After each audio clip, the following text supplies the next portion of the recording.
show, support the stream. Nah, I mean.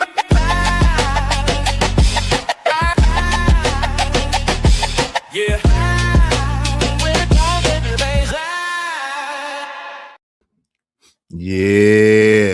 Yes, sir. I'm a little thrown off. I don't know why. I'm a little thrown off, y'all. I'm gonna be honest with you. Shout out again to my man, Kojak 313 the Great. Praying you a great day. May God heal your moms 100%. Welcome back, Queen Sanaa. Thank you very much, Queen Sanaa. Are you back or are you not back yet? How you back and you not talking? I'm here. Okay. Thank you very much for you making them say I can't sing now because they heard you sing. Thanks a lot. I appreciate that. That's hilarious. I appreciate that. Thank you for overshadowing me once again. It all started with a pile of blocks. It all started with a pile of blocks. It was all a dream. I used to read Word Up magazine. A pile of blocks is where it all started. And you've been harassing me ever since. Yo, shout out to Treese. Shout out to Treese. What's going on, Treese? I'm sure you do. So listen, some folks hear the truth and instantly act like you threw a shoe at their soul, right? Truth doesn't even have to walk in loud. It just shows up like, hey, so about your behavior. My people's like, and the whole spirit screams like a gospel choir. Not today, Satan. Not today. So some people treat truth like it's a direct physical assault. Tell them, hey, you might have overacted, and they clutch their pearls like you slapped their grandmother. Oh my gosh. Truth is like, you might need to communicate better. They be like, why would you say that about me? Why would you say that about me? It'd be like, bruh, calm down. Nobody hit you. Nobody swung on you. All they did was hand you a fact gently, and your soul did a backflip off of the balcony. Some people's egos are so sensitive, you got to warn them about the truth before you tell it to them. You got to warn them about the truth before you tell them. You got to try to cover the truth and give all kinds of disclaimers before you ever tell them the truth. That's how sensitive they are. The reality is, some people use truth as a reason to kick you while you're down.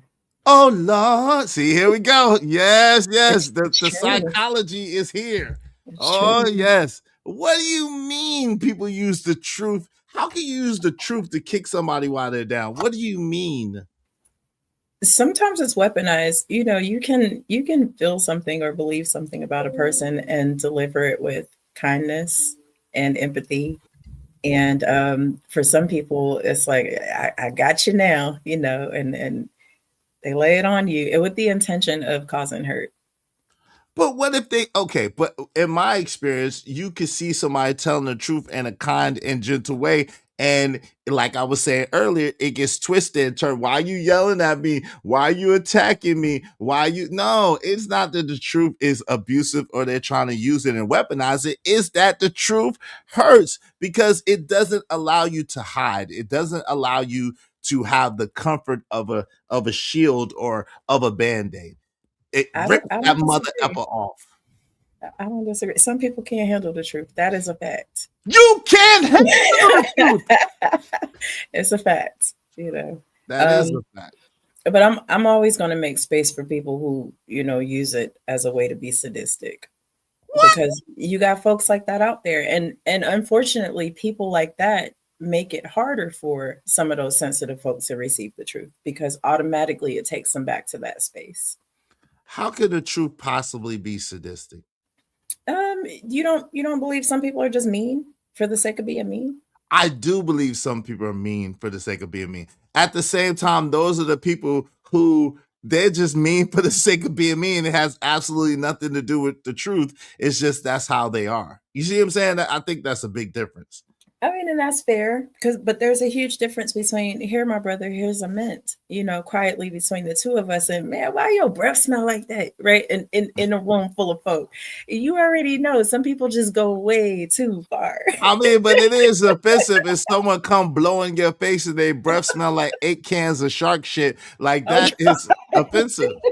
Like, fam, yo, why are you blowing that stink ass breath in my face? You knew your breath stank before you came and talked to me. Like, come on, fam. You can't smell that. You can't smell that. I'm not gonna pretend. It's like right there. Your mouth is like right near your nose. You can't smell that your breath smell like 8 cans of shark shit. Like, you don't know that. And I would think you could taste it before you could smell it, right? Because yeah, it'd be like. But there's a way. There's a way, Fam, I got some Tic Tacs in my bag. If you want a couple, no, I don't know. Please take a couple. So what should I have got offended when the girl told me, "Yo, there's a pile of mints on the table over there. They're just for you." Should I have got offended for that? No, you should have just said thank you and checked and double checked. I don't think. No, I was just joking. She was. I was just joking. It was a bunch of stuff, and she didn't say nothing about the mints. She was saying something about the other stuff, but I was just playing. But really, the truth is, some people are so egos are so sensitive that you got to warm the truth up first, like leftovers. You got to warm it up. They can't take it straight, raw, and uncut. Like, no matter how you say it, it's like it just rubs them the wrong way. That's why you did that, because I'm telling the truth right now. I work I'm telling the truth right now. Diligently, not to slice them and dice them. It is a practice for me because I don't like it for myself. I mean, that's fair. No one's asking you to slice and dice people to tell them the truth. Like, I don't understand, since when did we get in this culture? And like, I got issues with this, right? For me, it's like, we're so sensitive, and I apologize. I'm getting so many. My co-host for Tough Talk Thursday. Make sure y'all tune in for Tough Talk Thursday. They sending like 1,000 videos over here, so this is probably about to be lit. I'm not even involved in what's going on right now, but Tough Talk Thursdays is about to be lit today for whatever reason. I don't know what's happening because I'm here with y'all, but they're distracted because they said to be 100 videos. I don't know what's going on, but anyway, that's why I keep looking at my phone like, yo, why y'all sending something? Anyway, that some people nowadays, it's like, if you say something, if y'all think I'm lying, right? If y'all, nah, I ain't gonna do that because they're gonna get mad. I ain't gonna do that. Anyway, if nowadays the issue is that you can't even say anything to people anymore without it tickling their sensibilities, right? And I'm a sensitive person by nature. However, I ain't that sensitive. And it really pisses me off that you can't tell people the truth without them getting their panties in a bunch.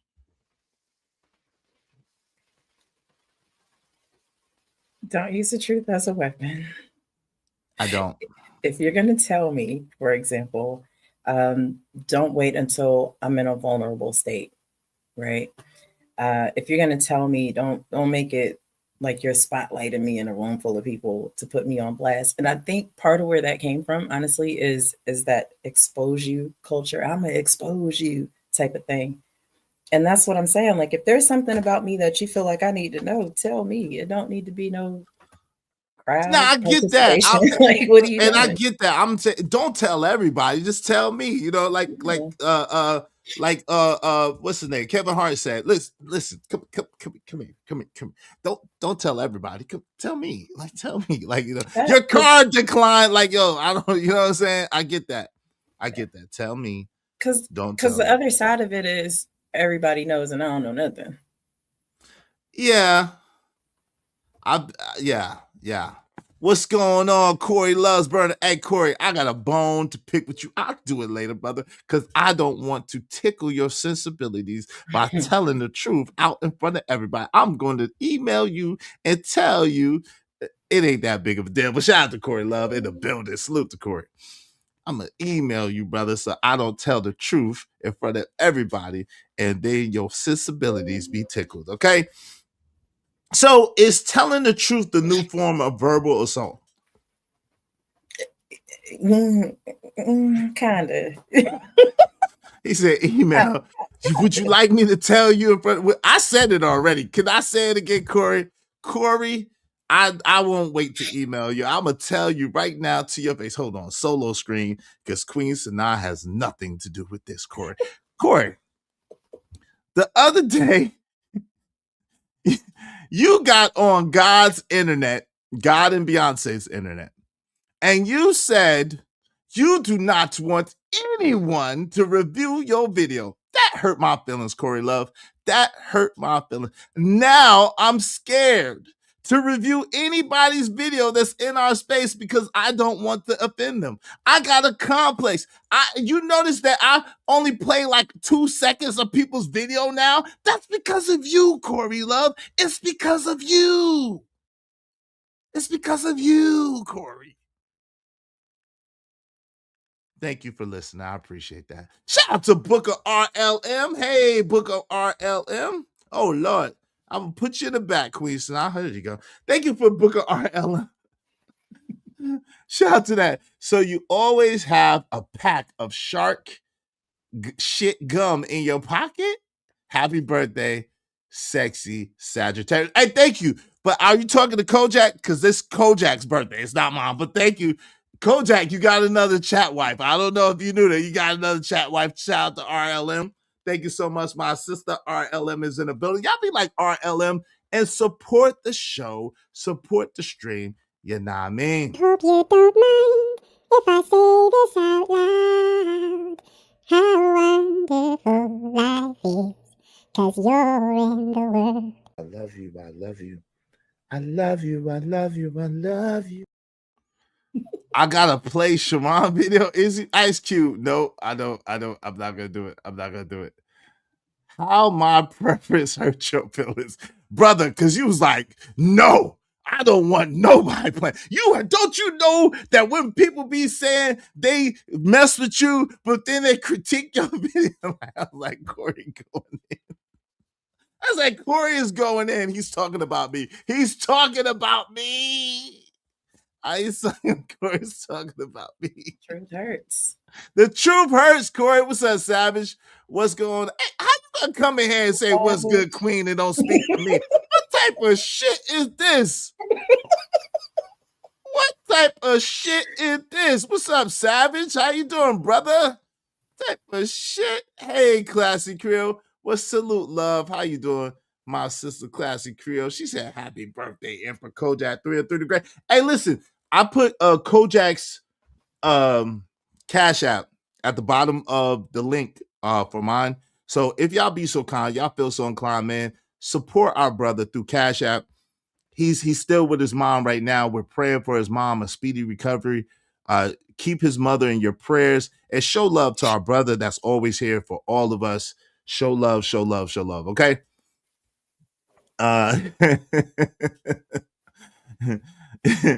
Nobody even covers my videos, and that's how I like it. We know this, Corey. He's the Grinch. He's the Grinch. Hey, yo, did I pin the link to the top of the chat? Let me make sure I pinned the link to the top of the chat. Y'all are more than welcome to come up and kick it. We're just talking about truth. We're just kicking it. We got the lovely Queen Sanaa. Queen Sanaa in her older age is just so elegant and graceful, but she's so sensitive. She's like a tree hugging hippie all of a sudden. I don't know what this is all about. I'm sorry, I didn't mean to be offensive. I love you. Trees? I love you. You hugging trees. Hugging a tree. Because you get ants on you. That's what's wrong with it. Ants get on you. When you hug trees, ants get on you, they bite your ass. That's what's wrong with hugging trees. First and foremost, there's an art to picking a tree to hug. We don't even need to get into it. You just come with me, and I will come with me to the Casa. I will show you. I'm not hugging trees. I'm sorry. It's so necessary. Oh my goodness. I'm sorry. I might walk in an unant infested piece of grass with my shoes off, but I'm not, and get centered to the earth like you good people and put my toes in the dirt, but I'm not hugging trees. I tried it once. It's an overrated experience. You didn't choose the right tree. Matter of fact, I ain't even gonna lie to you. I hugged the tree, and then the next week the tree died. So I don't know what that means. I don't know what that means. I had to cut the tree down. I hugged the tree, and then the tree fell on my house. And like a piece of lead fell on my house, and then I said, F that tree, and I cut it down. If I'm lying, I'm flying, and I don't got wings. You know what I mean? Number one sign one needs to detox. That is funny. I hug the tree. It's no longer the tree. All I'm trying to say is the tree is no longer with us. The tree is no longer with us. It's no longer with us. Corey said, Queen Sanaa helping all these soft folks be softer. LOL, respectfully, good sister. Exactly. That's what the world doesn't need. No more soft mother. I disagree. I said it. Hold on. I'm here for the soft life. Listen, I can be how I used to be. No, well, I spell it. SOF soft. Huh? Soft. Too many soft. Why does it have to be extreme? Why do you either have to be hard as a rock or soft? Why can't you be in the middle somewhere, like not too gooey, but not too hard, like in the middle? Why can't you just be in the middle? I think that's fun. I think that's balance. I mean, because there's a whole lot of don't try me that's still in there, right? However, the calm and the peaceful is the preferred. It's the preferred mode of operation. Do tell. I'm gonna put you on the solo screen. Give me 1 second. Do tell. Listen about Okay. calm and the peaceful. The young and the restless. Hug a tree today. I encourage you to just to stand beside it, take a look at the bark, make sure there's no ants, just open your arms wide and just embrace the tree. Let it embrace you back and be free. Yeah, let that anger go, let that aggression go. And don't use the truth as a weapon. If you care about somebody and you need them to know something, you need to make sure that what you're telling them is not said in a way that is going to cause damage. You know what I mean? That's an intentional practice. It's not something that comes naturally for a lot of people. A lot of us are mean-spirited by nature if we're honest with ourselves about who we really are. Especially when, the truth kind of gives you a one-up over another person. But I think that the antidote to being sensitive about receiving the truth is being honest with yourself as well, so that it doesn't hurt so bad to hear it. Because a lot of us also are walking around refusing to look at what's really going on with us too. Now, I meant to give the disclaimer before I left, so let me give it after. The thoughts, feelings, and opinions of this tree hugger sister is hers and hers alone. They do not reflect the thoughts, opinions, or the tree huggedness of this station and what we do over here. So I just wanted to give that disclaimer. I meant to give it before I left, but hey, sometimes time is of the essence. Hey, shout out to my sister Rogue C in the building. Rogue C, tell the people that you just sent the 100, that y'all just sent the 101 daggone. I didn't get to see them. All I did was like looking. It was like, dang, what's all these videos? Tonight's show gonna be lit, ain't it, Rogue C? Jesus, tonight's show gonna be lit. Y'all sent like 20 videos. Like, what the freak? Shout out to y'all. Tonight's Tough Talk Thursday is gonna be lit. Y'all make sure y'all tune in right here on this station at 7 o'clock Eastern Standard Time. You know what I'm saying? Make sure y'all show love. I like to be prepared. Yeah, sheesh. You think? I was in my monologue and I kept looking at my phone. I know everybody was like, what the hell is he looking like? Yo, I was like, wait, what? Shout out to Rogue. Rogue came through. And make sure y'all hit the like button. Likes are absolutely free. Likes don't cost you nothing. As well. Celebrate the brother Kojak 3 and 3 the Great. This is about him. He's Lord of the Mods. He be everywhere, modding for everyone. So show him some love. He's with his mom. His mom is not doing good right now, but God willing, she'll be doing better. Make sure y'all hit him up, send him a happy birthday Cash App. Tell him that Izzy told you, Izzy sent you. I appreciate y'all. All right. Also, if you want to keep our show going, sprinkle a little something to Queen Sanaa, man. Sprinkle a little something to Queen Sanaa. Bless Queen Sanaa as well. She gave us that dope a solo rendition of Happy Birthday. It wasn't like Marilyn Monroe. Thank you for it not being like Marilyn Monroe, because I'd have had the side of Happy Birthday, Kojak. To you, Kojak. There is no dollar amount. Oh Lord. Oh Lord. What's up? What's up? OG Do Dirty in the building. What's going on, my brother? Hey, what's good with you? It's good with your queen. Peace. I want to salute to my brother, man, Cole, man. You know what I'm saying? Happy birthday, and man, prayers go out to your T-lady, dog. Absolutely. Look, Jay Lewis. Hey, happy birthday, Kojak. Jay Lewis said, I missed it. Can you sing again? That requires a donation. Now, I don't know. Queen Sanaa, do you feel like doing it one more time for the people in the back? Money.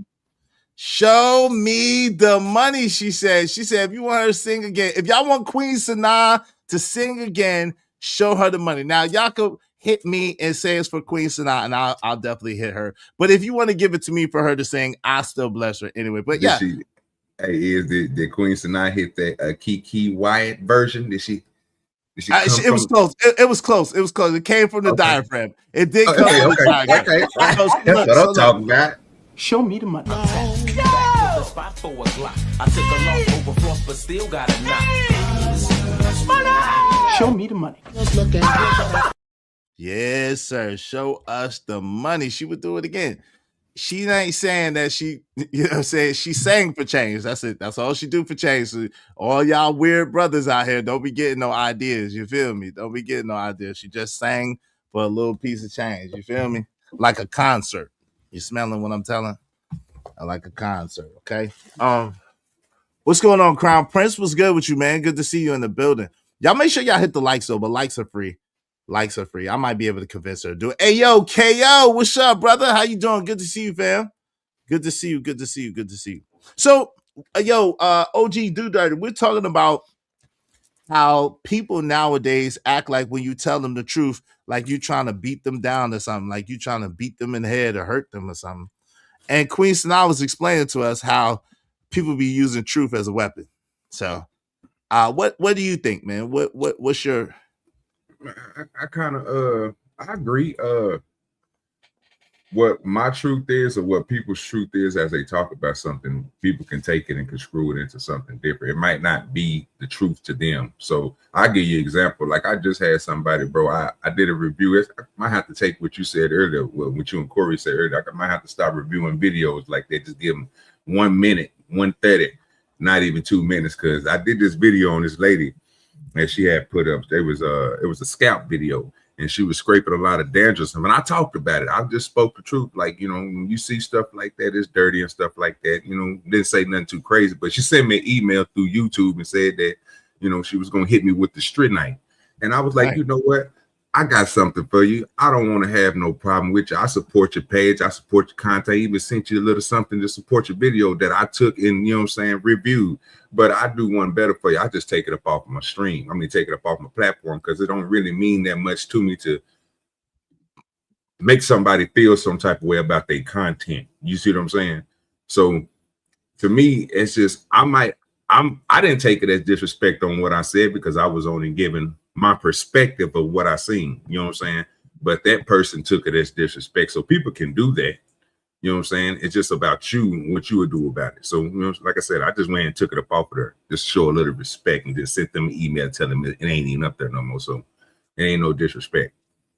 No doubt about it. Hey, Queen Sanaa, whenever you get ready, if you could hit let me know in the back chat. And then someone sent actually Jay Lewis sent money for you to sing. So I'm gonna bless your Cash App. Shout out to Jay Lewis. And if you could bless us with the rendition of the happy birthday to Culture.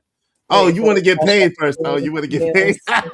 So you're like me, you want to get paid first? Okay. Show me the money. Show me the money. Okay, no problem. Hey, I'm the same way, so I'm not mad at that at all. Go ahead and put your Cash App in the back chat, and so I can send it. You know, I gotta get my little management fee, but I got you. I gotta get my little That's little hilarious. 2% off. That's so funny. Point, 0.2%. You're I got saying? no. This ain't it two. I gotta get my little twos and fews. You know what I'm saying? OG do dirty. I gotta get my percentage, but hey, minus that, you got the bulk of the money. You got 99% of the money. I'm just gonna tell you that right now. You about to send me $1, y'all. Hey, it's $1 more than you had before. Be grateful. Be grateful. Be humble. Be humble. It's $1 more than you had before. You're gonna be all right. You know what I'm talking about? I'm your manager. I got you. That's funny. Oh Lord. Let me see. Depending on how good she sings, I might have to offer her another manager. You know what I'm saying? It might Nah. We ain't sharing no management fees. Percentages. I only got 2%. We ain't sharing no management fees. Now that's what we not gonna do. You know what I'm saying? We ain't sharing no management fees. Let me get on the money. Nah, because you just send her something. That's what you do. Just send her a little something and let that be that. Because you can't have no percent of my 2%. That just ain't gonna work. That's just not gonna work. I love you, but that's just not gonna work. Wait, it keeps getting less. No. Oh Lord. Hey, you got the money. You got the money. Where's the song? Where's the song? You got the money. All right. Okay, now as she's smiling, go ahead and get it done. Thank you, sister. Appreciate you. Kojak, this is for you, and this is also for your mom. And I do wish her a speedy recovery. Okay. Happy birthday to you. Happy birthday to you. Happy birthday, dear Kojak. Happy birthday to you and many more. Yay! All right. Yeah, OG Do Dirty over there speechless. He digging in that cash app. I see what you do, OG I'm gonna Do be honest Dirty. with you. I'm trying to figure out a way to get in on this management. Pause, my brother. Pause.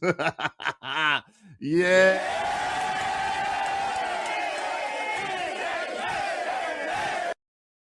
Yep.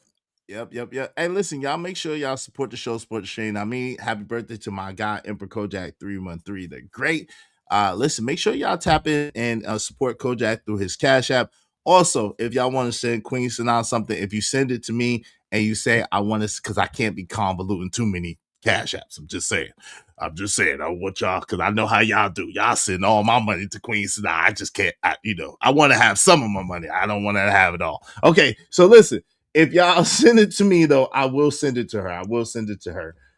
If you tell me that if you put Queen in the message for Queen, I'm gonna get a little percentage. I'm gonna let you know. I'm gonna get a little spit. I got to, because Cash App business. 5%, y'all. 5%. Now, super chats don't count, but I do appreciate it, because y'all know how super chats work. We don't get that shit until a month later, and it's 30%. So hey, y'all super chats all easy bands. Thank you very much to L Nix. Something to think about. I appreciate it.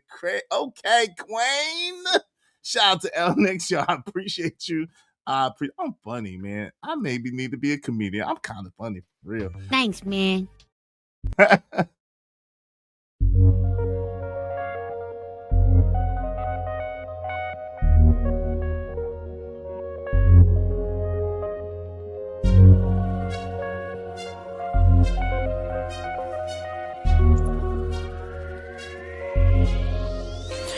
It don't matter what the situation, I'm just tryna climb any obstacle a nigga facing. See it through in due time. It's a marathon, you gotta pace it. You can't press rewind, you get left behind. Just grind and the rest be fine. It don't matter what the situation, I'm just tryna climb any obstacle.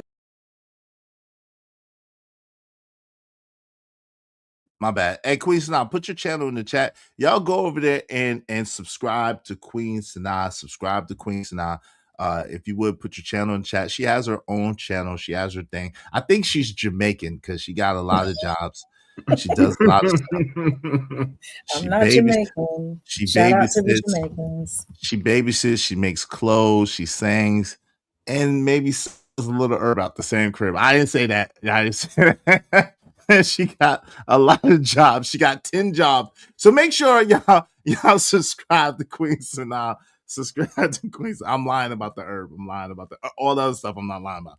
She be doing everything. She got everything going on. So shout out to Queen Sanaa. I don't know how she do it. How do you do it? Can you share that with us? How do you do it and still look so graceful and so young? Can you share that with us? Thank you so much. I hug trees. That's with the secret. I hug trees. And I drink my water. I get my rest. Shout out to magnesium for those of y'all who can't get your sleep the way you need it. Look into magnesium. And I keep a tight calendar and a good schedule. I do not babysit though, for the record. I mentor children. I teach children how to write music and how to sew and repair their clothing. And I distribute tens of thousands of socks to individuals in need every year, underwear and clothing. So if you have an organization, please do hit me up and I can get you some donation items. Yeah. People do be needing socks though. People do be needing socks. Socks are much needed. So this tree hugging thing, yeah, I gotta tell you the truth. That's probably not gonna happen. So maybe I'll just keep drinking water, and that might help.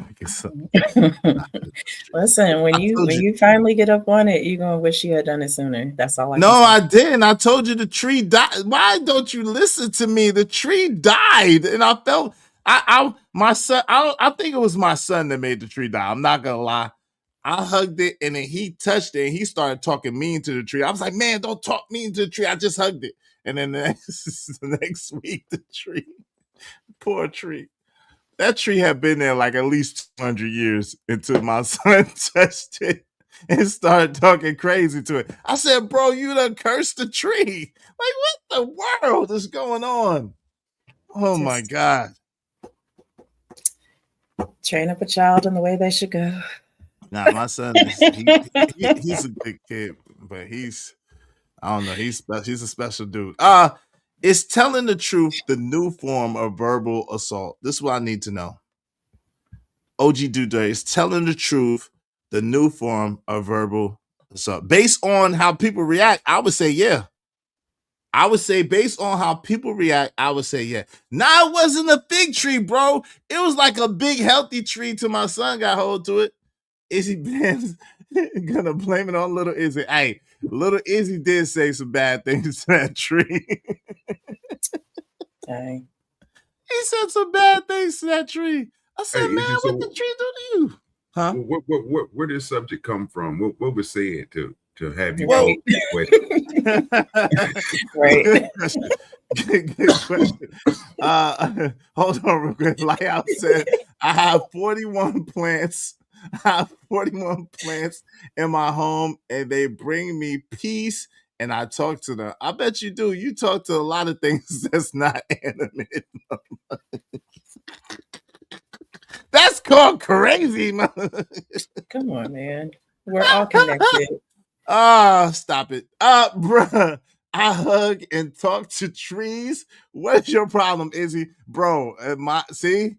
Thank you for y'all letting y'all. I knew something about some of y'all, man. I had my suspicions about some of y'all. I love y'all, but hey, we all got them crazy cousins, you know what I'm saying, that have to stay in the basement and stay in the back room. We all got them.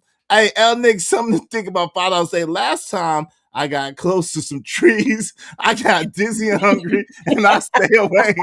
Shout out to my man, L Nick. Something to what think trees about. You talking about, man? The trees that OG Do Dirty be planting.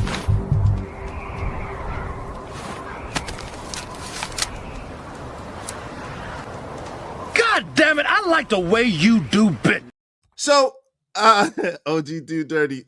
Make sure y'all check out OG Do Dirty. He got a channel too, man. You can put your channel in the chat. Check my man OG Do Dirty. And as long as these people are not live when I'm live, check them out. When they're live when I'm live, forget they exist. You don't go over there. You don't talk to them. They are the competition. But when I'm live, it's all about me and over here at Izzy Band's Real Spill with Mills. When I'm not live, please show them support, love, and be over there with them. You know what I'm saying? And tell them I sent you. You feel me? Shout out to Andrew Taylor, $5. Thank you, man. That's something like $10, right? American money ain't shit no more, is it? That's a euro. That's special. I remember when a euro won't shit to the American dollar, but now, man, thank you, Andrew Taylor. I appreciate that that UK money, man. That means a lot. I've been listening from the clouds. Shout out to Izzy Band's Queen Sanaa and OG Do Dirty. And a happy birthday to Kojak 3 and 3. Thank you so much, good brother. I appreciate you. I appreciate you. Thanks, man. All right. Yeah, so talk about honesty. I keep it real everywhere I go, Jay Lewis. I keep it real everywhere I go. So OG Do Dirty. The way it came up was I was in the clouds. But really, technically, yesterday, I was talking about truth, right? I was talking about truth. And I was saying how when I tell the truth, people be getting mad at me. They be getting upset. Especially women, OG Do Dirty. The women in my life, they be, all of them be mad at me, bro. They be upset, bro. They be in their fifi. You hear me, OG Do Dirty? And so I'm starting thinking, I'm like, damn, is truth the new verbal assault? Like, is it like a weapon or something? Because I be nice with the truth too. I tell the truth nice. I don't be mean with it. I tell the truth nice.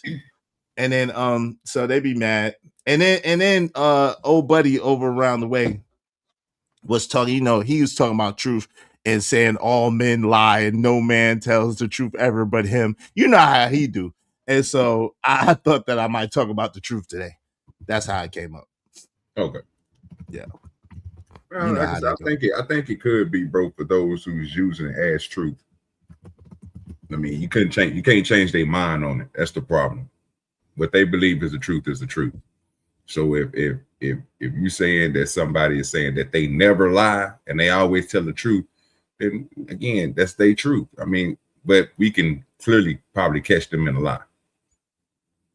That sounds like a lie, honestly. Yeah, that was the lie right there. You know what I'm saying? Caught him, got him. Like, what? That was easy. That was the lie right there. You know what I'm saying? Because no one is always, I say for the most part, I'm a person that does tell the truth, but I can't say I've always told the truth and never lied. Like, that would be a lie right there. You know what I'm saying? So, hey, go ahead. I remember the good sister Lauren Hill was talking about how she likes to put things out there first so that people cannot use what's true about her against her because she already embraces and owns what's true. And that was what I meant by what I said earlier. I feel like if more people are honest with themselves, it wouldn't hurt so much when people reveal themselves to them.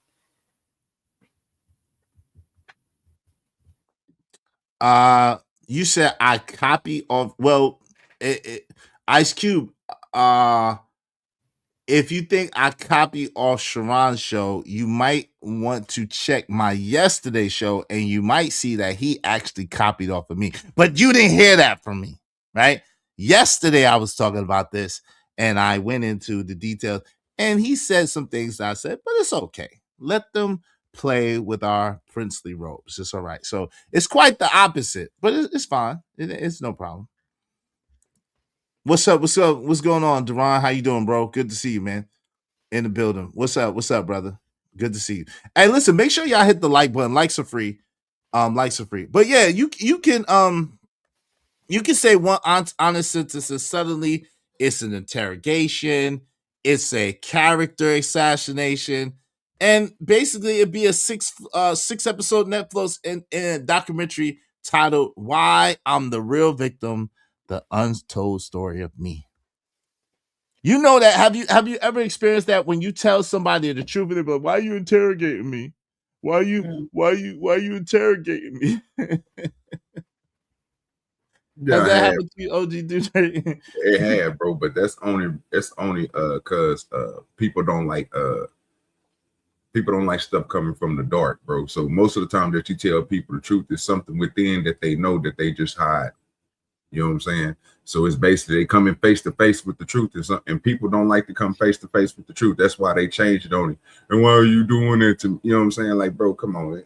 So you don't want me to say nothing and continue to let you do the stuff that's, you know what I'm saying? Like, that's crazy.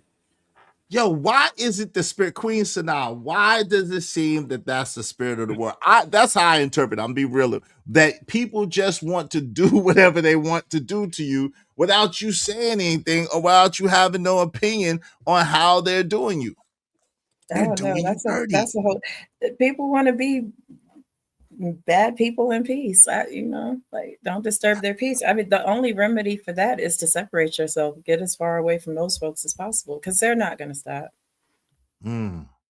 Hey, Queen Brielle, good to see you. Queen Brielle said, hey, Izzy, happy birthday to Kojak 303 the Great. Good to see you, Queen Brielle. Is in the building. It's in the building.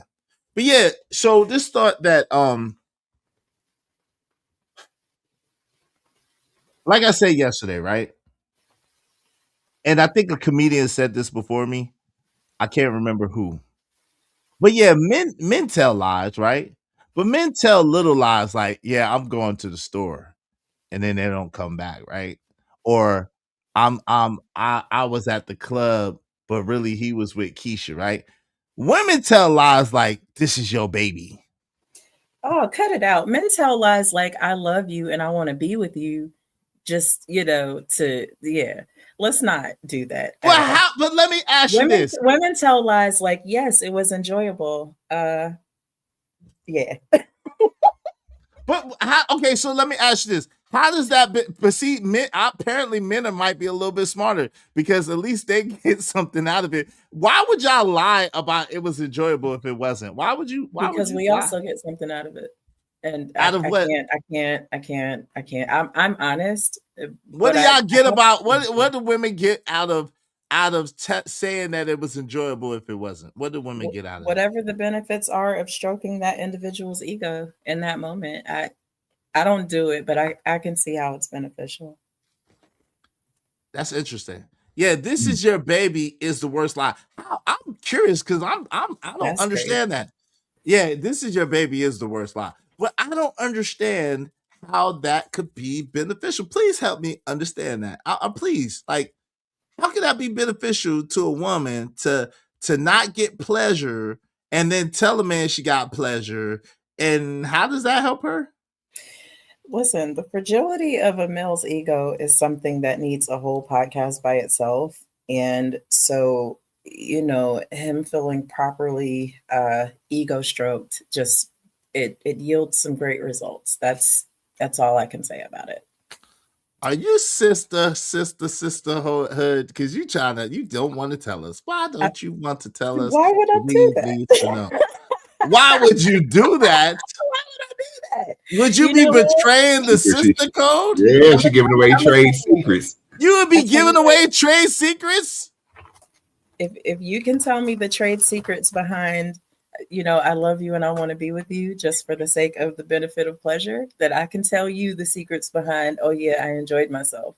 Okay, you first, and then absolutely I got you. Absolutely not. I asked you first. Not. I asked you first, so you first, and I got you because that's easy. I got you.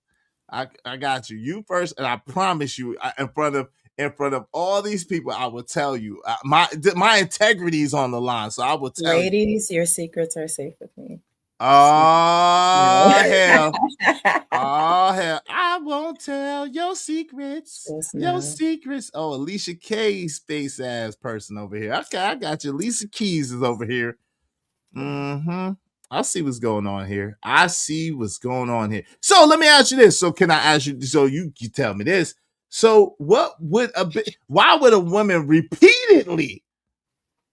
Can she repeatedly, like every time, tell you, "Oh, it was great," like, and y'all did it like a million times, or is that just not gonna happen? Like, there are some women that do that. Personally, like I said, I'm honest.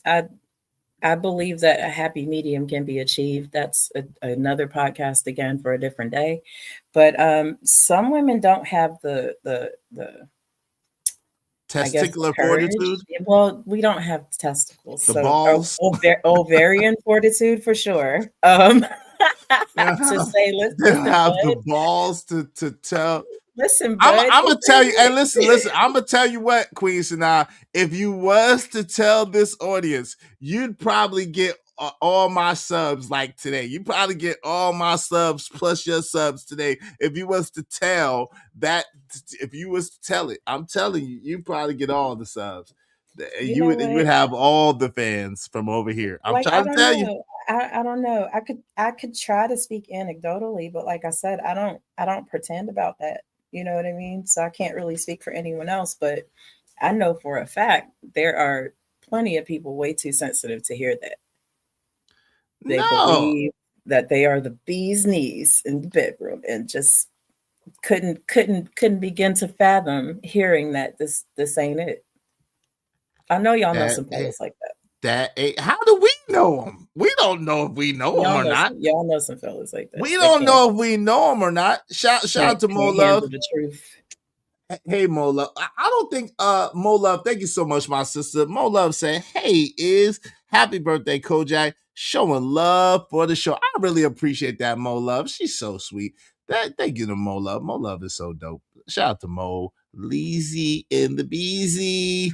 I appreciate that. Because of Mo Love, we only need 20 people, at least $5 a piece. Y'all support the show, support the stream.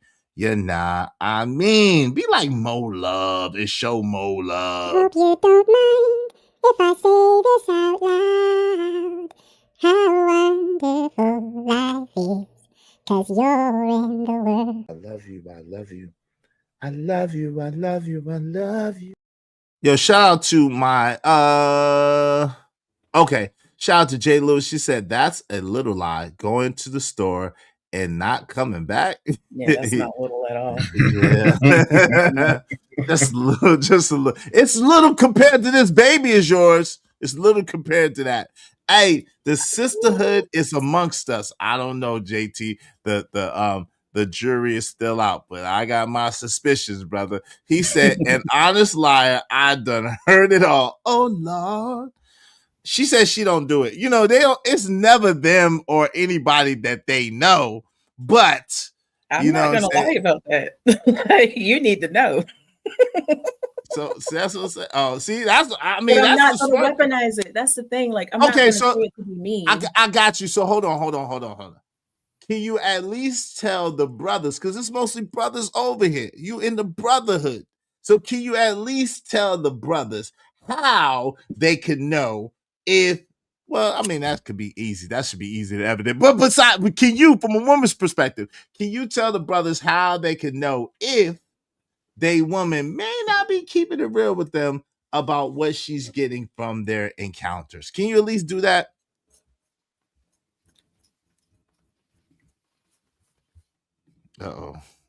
We did. They are amongst us, JT. They are amongst us. No, that's the wrong one. They're amongst us, man. They are amongst us, JT. Good gracious. All I can say is You get all I that can Melly say is Monaco money. You better stop playing. You better play for the winning team, Shotty. Huh? I'm the winning. If your only interaction is colitis, I'm gonna use that word, then you're not gonna know. You're gonna know by learning your woman and experiencing your woman outside of the one act. Then you're gonna pick up on it immediately. Now listen, that's work you gotta do. I can't walk you through it, but that is the only way to know for sure. Sorry, fellas. She sent y'all to the daggone Wicked Witch of the East, the Wicked Witch of the West, to go and get the god doggone broom. That's what You she got did. to do She the sent work. you to go get the broom from the wicked, and she hoping that you don't come back. Like, she sent Hey, you on the listen, dummy mission. You better have some I don't water. have You a better dog have in some this water fight. for that witch. See, I don't that have is wrong. I don't have a That is dog in just this wrong. fight. that is just wrong. It's just wrong on so many levels. She sent y'all brothers. I'm just gonna let you know. She sent y'all to the place where they go, audio, oh, You got to do it. audio, oh. She sent y'all there. I ain't gonna lie to you. Dummy Yeah. mission. Yeah, Red it's not. Scorpio, huh? Let them who have ears hear what I'm saying. You got to do that work, and you'll know. I promise you'll know. If you hug a few more trees, you'll know even faster. Mm. Yeah, just like that. She just wants ants on you. I thought she cared about us. I thought she cared about us. All I really know is that they don't really care about us. Red Scorpio said, bring the quiche up out of her. I ain't gonna bring the quiche. Queen Sanaa is a friend of the show. We gonna be easy on her. We ain't gonna I told you easy. I'm not. I've never been a Keisha. I be trying to throw them alley-oops, but they don't want the alley. I be trying to throw her alley so she can go bang, but she don't want to bang on people. But it's okay. I'm not gonna do it. She hit you with the under. She hit you with the under layup. Yeah, she bricked the bunny, man. She bricked the bunny, son. Like, yo, I think y'all just mad that I'm not gonna make it easy. I'm not gonna make it easy. In the same way, I'm not gonna make it easy for this baby is yours. Because what is that? Some bullshit. Like I don't condone that either. But I think anyway. So let's get back to this because I don't know. I'm a little disappointed. I think that would have been a dope thing to tell people. They'd have got an exclusive. Shout out to Booker at RLM. 75% of women can't climax through classic style. See, at least RLM is telling a little brother something that they could give them something that they could feel. RLM, thank you, my sister, to let them know the love is real.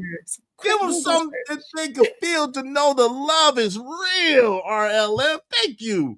Help your sister out because she's struggling over here. She is struggling over here.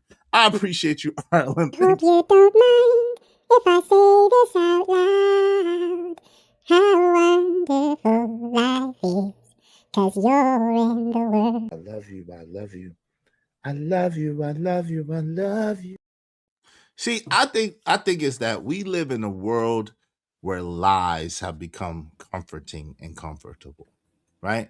And where the truth requires kind of like an emotional mastery or emotional control. I don't really emotional maturity is kind of the word, right? It's a shocking number of folks still running on emotional software from an iPhone 4. I'm gonna be real with you. They're still running on emotional software from an iPhone 4. Antiquated software. See, the truth ain't violent. It ain't abusive. It ain't disrespectful.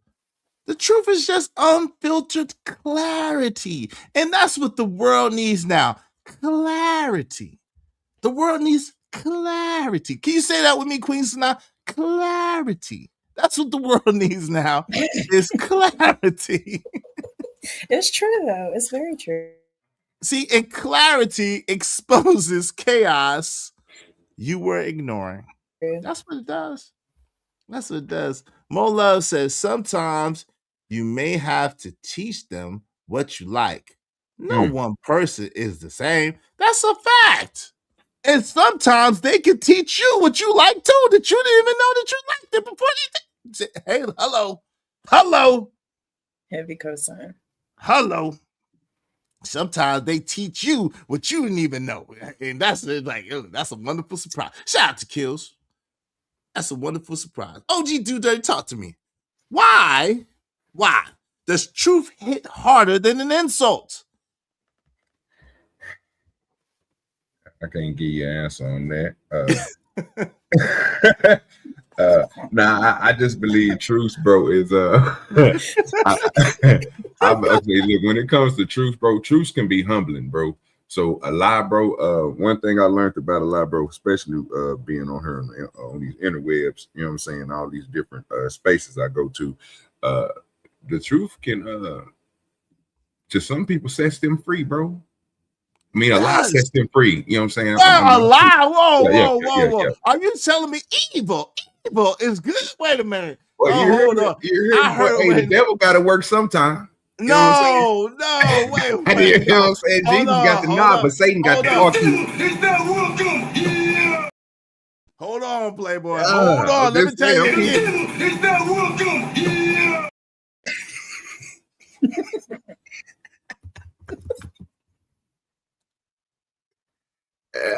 You know what it is. Hey, I'm just saying.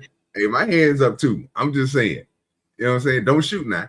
I'm just saying. Just we talk about it and we call it. You call it out. So you know what I'm saying. The thing is this: when I mean that you call it out, I believe. You know what I'm saying. You stand for. You know what I'm saying. If you doing stuff good, we highlight that. If you doing stuff bad, we're gonna call it out, men or women. You know what I'm saying? That now again, those lies, you know what I'm saying, is their reality. So it's okay for you to call out the truth. You see what I'm saying? To a lie. That's all I'm saying, brother. No, don't shoot now. Don't shoot now. They set you free. That's all I'm saying. Oh no, you sound like the vampire in Brooklyn for a second. I'm like, evil. So therefore, evil is good. Yes, sir. No, we're not doing that. What we not gonna do is evil is good. We're not doing evil. Evil is good. We're not doing that over here. Nope, because the devil is not welcome here. Queen Sanaa, what say you? Please give us some of your tree hugging philosophy. Oh, you being cute. Don't do it like that either. I was born cute. I was born cute. You think you're funny. I was born cute. Go ahead. Please. A promise is a comfort to a fool. And lots of folk just prefer to be happy in their delulu. Now, I'm not gonna hold you. I like delusion sometimes as well. It just feels better. The truth can be a little pointy, a little jagged, but also I look in the mirror and I'm honest with myself. So, like I said, it doesn't hurt as bad. And I can tell when someone is intentionally trying to be hurtful with it because I'm honest with myself. Like, we literally can have this conversation without you trying to make me feel small or bad or any of those other things you're doing. But do you think so now that I apologize, I thought you were finished. Go ahead, please finish. Like, I mean, I know people like that. So I'm just speaking from anecdotal experience. Like, I also know you can deliver the truth with love. And if I love you, I'm not trying to hurt you with these words. I think it's funny when people in the South say, I don't mean no harm, because 9 times out of 10, they do mean some harm. But also, I recognize that I don't mean no harm is intended for you to know I'm not trying to hurt you with what I'm saying. I just need you to know this. And that's important. You got to handle with care. So should they give the first question is, should they give the disclaimers like respectfully? Now, respectfully often is disrespectful. I ain't gonna lie. Respectfully, you look like like what? Wait, what? You know what I'm saying? But no, it should they people give disclaimers before they give the truth? Like, what's some things? I'm sure you can answer this question. What's some things that people could do that make the truth more palatable? What's some things they could do before they tell the truth that can make it more palatable, make it more easily accepted? One thing I like to say is, I care about you. I honor our relationship, friendship, whatever. It's important that I can be transparent with you. Is this a safe space? And if it is, then I can proceed to say what needs to be said and then open the floor for feedback. Like, I'm not trying to just dump that on you and leave you to deal with it either. You know what I mean? Let's process through that. Now, like you said, some people don't like the truth. That might be the end of the friendship. It is what it is, but at least I don't have to wear that. And I know I wasn't an asshole to make it happen either, I get it. I get that. I just, that's a lot of moist words. I think women can get away. Moist is crazy. A lot of moisture. It was a lot of moisture in that statement. It's a lot of moisture. It's a lot of moisture. It's kindness. It's called moisture. It's called moisture. Moisture. Like, listen, for a woman to say that, I could see that. A man, OG, can you see a man saying that same statement? Could you? What would you say if your homeboy came to you like that? I'm gonna be honest with you. I was gonna tell Queen and I have no problem with what she said, but it's nothing you can say about the truth to somebody and try to make it kind to anything. You just tell them the truth. Now, how they take it is on them. I mean, I'm pretty sure if it's a family member, friend, whatever else, who you telling this truth to, you shouldn't be saying it in a negative way in the first place. You should just be telling them the truth. Now, again, that's that foreshadowing part when people have to look at the truth and be like, well, you know, like you said, you look at yourself in the mirror all day, so it ain't hard for you to see the truth. So when somebody else tell a lie, you like, come on now, it is what it is. But what I think I don't is think there's funny nothing they can do. Okay, that's fair. What I think is funny about some of the comments is this is the way I approach men when I'm about to tell them something that's true because of the fragility of the ego. And it's not ego stroking. It's more so to make sure that I'm safe when I am delivering what needs to be delivered. I mean, that makes sense. That part makes sense. But why do you think men's ego is so shot? Like, come on, why do you think? Because nobody ever told them they needed to check themselves. I don't know. I don't like because y'all women lie. That's why women lie. Come on, man. and be trying to lie. Come on, women man. be lying. Some and women be are lying. liars. Some women are speak liar. Hey, shout out to Cajun Dartfire. I appreciate you, my brother. He just laughed. Thank you for the $9.99. Y'all be like Cajun Dartfire and everybody else that supported the show so far and help us reach our goal. Help us reach our goal today because of Cajun Dartfire. I believe we only need 19 more people. 19 more people is $5 a piece. Support the show. Support the stream. Yeah, I mean, yeah. Let me hit y'all with the. Come on, man. Let's get it, man. Izzy Bands, man. Excuse me. Did I hear someone say, wait, hold up? He said, dope conversations deserve dope donations. Ladies and gentlemen, let's show love and hype them up. You are locked in with Izzy Bands. Let's keep this energy going. Mr. Izzy Bands, Izzy Bands, Izzy Bands, Izzy Bands, Izzy Bands, Izzy Bands, who? Izzy Big Bands. Welcome to the Real Spill with Mills. Welcome everybody to the podcast with Izzy Bands. Make sure you support the show, support the stream. Now I mean, Let's welcome the host, Mr. Izzy Bands. let's go.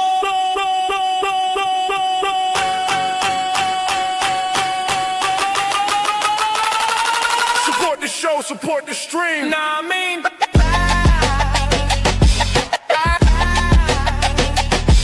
yeah.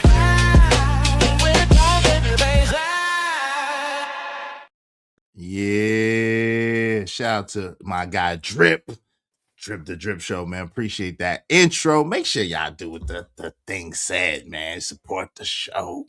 Support the stream. Now, I mean, Mo Love said they both hit hard. Ogun said, what up, Iz? What up, Ogun? What's going on? Said, that's good, Queen. She said, I like Queen. Shout out to Mo Love. Said, I like Queen.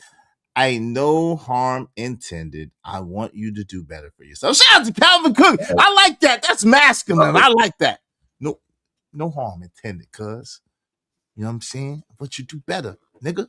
Yeah, I like that. I like that. Shout out to Corey Loves Burner. Said, a woman's safe space is full of no accountability. Oh, Lord. Damn, Corey. Mo Love said, I like Queen. I like Queen. Shout out to Cajun Dartfire. Said, bro, I got a story to say. Hey, listen, shout out to my man Cajun Dartfire. You know, man, I don't know if it's a safe space right now, but when it is, I got you, man. We'll tell your story.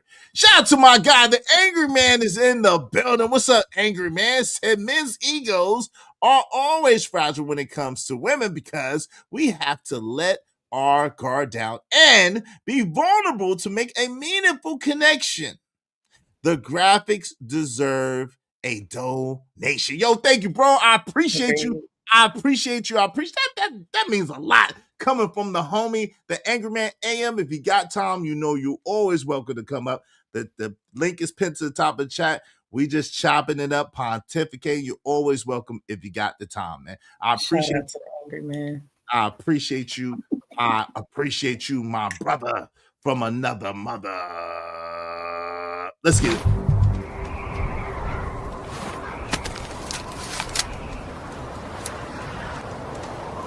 damn it, I like the way you do bit.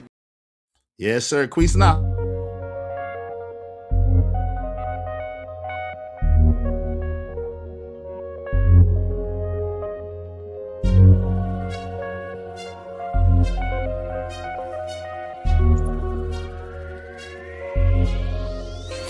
It don't matter what the situation. I'm just tryna climb any obstacle a nigga facing. See it through in due time. It's a marathon, you gotta pace it. You can't press rewind, you get left behind. Just grind and the rest be fine, fine, fine, fine. It don't matter what the situation. I'm just tryna climb. Oh, shout out to Angry Man's in the building. I appreciate you, bro. KO Black said, I don't like liars. Me neither, KO Black. I can't stand liars, bro. I can't stand lie. Pants on fire. Use a lot. Matter of fact, shout out to Life the Legend. May he rest in peace. We gotta get some of that line to my face. Use a lie. Use a lie. Yeah, your pants on fire, you a lie. Everybody in the bodies, everybody in the pins, everybody in the booth. That ain't what you're hopping in. I'm just telling y'all a lie in my face. You a lie, you a lie. Yeah, your pants on fire, you a lie. Yes, sir. Rest in peace to Life the Legend. Hey, because of Angry Man and Cajun Darkfire, we only need 17 more people, at least $5 a piece. Y'all support the show, support the stream, you know what I mean? Help us reach our goal today. Remember to subscribe to Queen Sanaa OG Do Dirty. Tell him I sent you. And also to support Kojak 303 the Great on his birthday. It's his birthday. Let's get it. Let's go. Go ahead, Queen Sanaa. I know you had something you wanted to add to that. I'm listening. No, I appreciate that sentiment that Angry Man shared. Yeah. The fragility of that ego is not always safe for women, unfortunately. And I think we kind of all know that. Which is why also that women need to be intentional about how we deliver the truth. And that's what I mean. You don't have to weaponize it. You don't have to take shots, so to speak. You know what I mean? You don't have to be as harsh as you possibly can just to drive your point across. Just say what needs to be said. And honestly, say it with your chest. No doubt. like no doubt. that. What's up? Say it with your chest. Go ahead. So I like that. And I realized that you, which I agree with what you said earlier, and what you would, I think it was RLM who sent that comment in. So why won't y'all just go ahead and just tell man, you know what, that right there we just got through doing that bumping was trash. So that way you can get to the point to where you can go and get that good help that you guys need, so you can learn each other, like you guys were saying, which I agree on. So he can learn how to do that pleasuring for you, and you can show him some new stuff. You see what I'm saying? But instead of that, you want to tell him, oh, it was good. Instead of just going to tell him, no, that was trash. You know what I'm saying? Let's go work on this. Because this right here, let me show you this. You ain't doing this right here. You know what I'm talking about? And let me do this to you here. So you can be like, well, what you doing? You know what I'm saying? Like, that's what we talking about. So I'm just trying to figure out, like, why. I understand the kindness. There's nothing wrong with it. I appreciate it. But I'm like, as a man, I'm thinking, you know what I'm saying? If it's something that you are needing and we together, I don't want you to go without. So that's a deep, dark rabbit hole. Anecdotally speaking, I'm gonna tell you, I'm gonna hurt your feelings. No, I don't mind being honest about what needs to be said, right?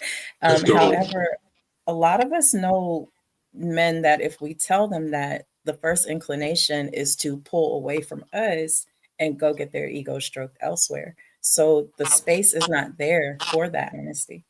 You know what I mean? I still think it needs to be said. I think the conversation needs to be had, because some people are not humble enough about what it is that they're offering to society. Again, whole different podcast. So I'm gonna leave that there. Hey, shout out to Workademics. Appreciate you, Workademics. He said, shout out to Izzy. Shout out to you, brother.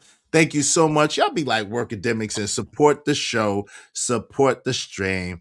Yeah, I mean, hey, listen, one thing I pride myself on is when it comes to that, my ego is not too big. let me know, because at the end of the day, it's my duty to please Oh my that God. booty. Okay, it's my duty to please that booty, and I want you to get enjoyment. Not you, but I'm talking in general. Talking in general. All right, Casey talk, How you what's doing, going man? on? What say you, bro? What say you? Well, I was basically had a story, man, that occurred when we was talking about this. It's with my wife, but this is like before we met. And she was dealing with a guy that constantly kept coming to her and trying to get at her because he wanted to go ahead and get down. And it's just for some reason he probably just wore her down to a point to where she actually did something with him. And after their little session, decided to go ahead and tell a grown man what really happened after the fact, saying, "Well, you ain't nothing." This dude tried to do something to her, like straight off. And I was like, I learned from that lesson that she was telling me about that I need to go ahead and figure out what kind of woman I'm dealing with. And it's crazy that most people don't even think about that. If somebody telling you something, it's telling you you need to go ahead and learn something first. That way you can surprise them if you ever have a chance to do something with somebody. Yeah, everybody's different. Yeah, I'm sorry that she went through that, and God rest her soul. Everybody's different. I think that's the beginning knowledge of what one woman likes, another woman may hate. And what another woman may hate, another woman may love. So part of it is really getting to know your partner mentally and emotionally and spiritually first before you ever get into that act, and really getting to know them, them being in tune with you, you being in tune with them, and y'all, really knowing each other. And so that's important. You know what I'm saying? I think all other things could probably be worked out. If they worked it out on Waiting to Excel, I'm sure you could work it out in real life too. That's crazy. Um, Do that. That is crazy. I don't know where I come up with this stuff. I ain't gonna lie to you. And Coach Berg said most Nigmas don't like the truth because they don't accept their uglies from ladies, weight, money, emotions, drug use, pastors preaching. What the freak? Shout out to Coach Ferg. I don't understand, but shout out to you, Coach Ferg. Hey, Cynical One, what's going on, Sugarfoot? How you doing? Good to see Cynical One, my sister in the So cynical. Cynical One saying, hey, listen to Mo Love. Y'all know y'all want to listen to Mo Love. Support the show. Support the stream. You know what I mean? I think we only need, because Occasion and the Angry Man, I hope the Angry Man could come up if he has time. But because Occasion and the Angry Man, he ain't been over here in a minute. We only need like 17 or 18 people, at least $5 a piece. Y'all support the show, support the stream. I mean, help us reach our goal. Help us reach our goal today. What's up, Robert W? 4 seasons. Say it all the time. 4 seasons. Yet you need to let at least 4 seasons go down on your relationship before you take it to the next step. And I think a lot of times when we rush and we don't take 4 seasons, it takes away from the situation. So we should take at least 4 seasons of getting to know each other, seeing each other in different circumstances and situations, seeing how we handle different things, how we move and maneuver, and then go from there. I really believe that. I really believe that. Calling for abstinence. Shout out to abstinence. What was Ladies, that saying that you said? Go ahead. Go ahead. What's the saying that you say about the what? keep that peach out of reach. Keep that peach out of reach. Keep Because let that me tell you peach something. out of reach. Yeah. When there's no Did all that, though. intercorsicals to buffer that interaction, you're gonna find out real fast how well he and you can handle the truth. Keep that peach out of reach. Keep that peach out of reach. But now I'm be honest though. I'm a little torn on this, Queen Sanaa, because in 2020, in the year of our Lord 2025, you don't know if you're dealing with a transformer more than meets the eyes. Transformer, enigma in disguise. Why? Oh my God. So they could be keeping that apple out of reach. The Adam's apple. And then you didn't even know it. You didn't even know it. But they should. She is right though. Keep that peach out of reach, ladies. unless you're dealing with Izzy Bands. No, I'm just Oh kidding. That's my cool. God. I'm just kidding. Keep that stick out the mix. Look at you, JD. Look at you. Just no. I like to keep the peach out of reach. You keep the stick out the mix. Come on, brother. Come It's a on now, salute to dog. JD. Come on, man. Lord Jesus. Come on, bro. What'd you say? What'd I you say? said salute to JD. Yeah, JD be coming up with them, but I don't like that one. That's not gonna pop. I like to keep that peach out of reach, ladies. But please let's make sure it's a peach before it's out of reach. Like Oh we my don't gosh. want no trick, no peach fuzz. What are we talking about right now? Come on now, dog. Come on now, dog.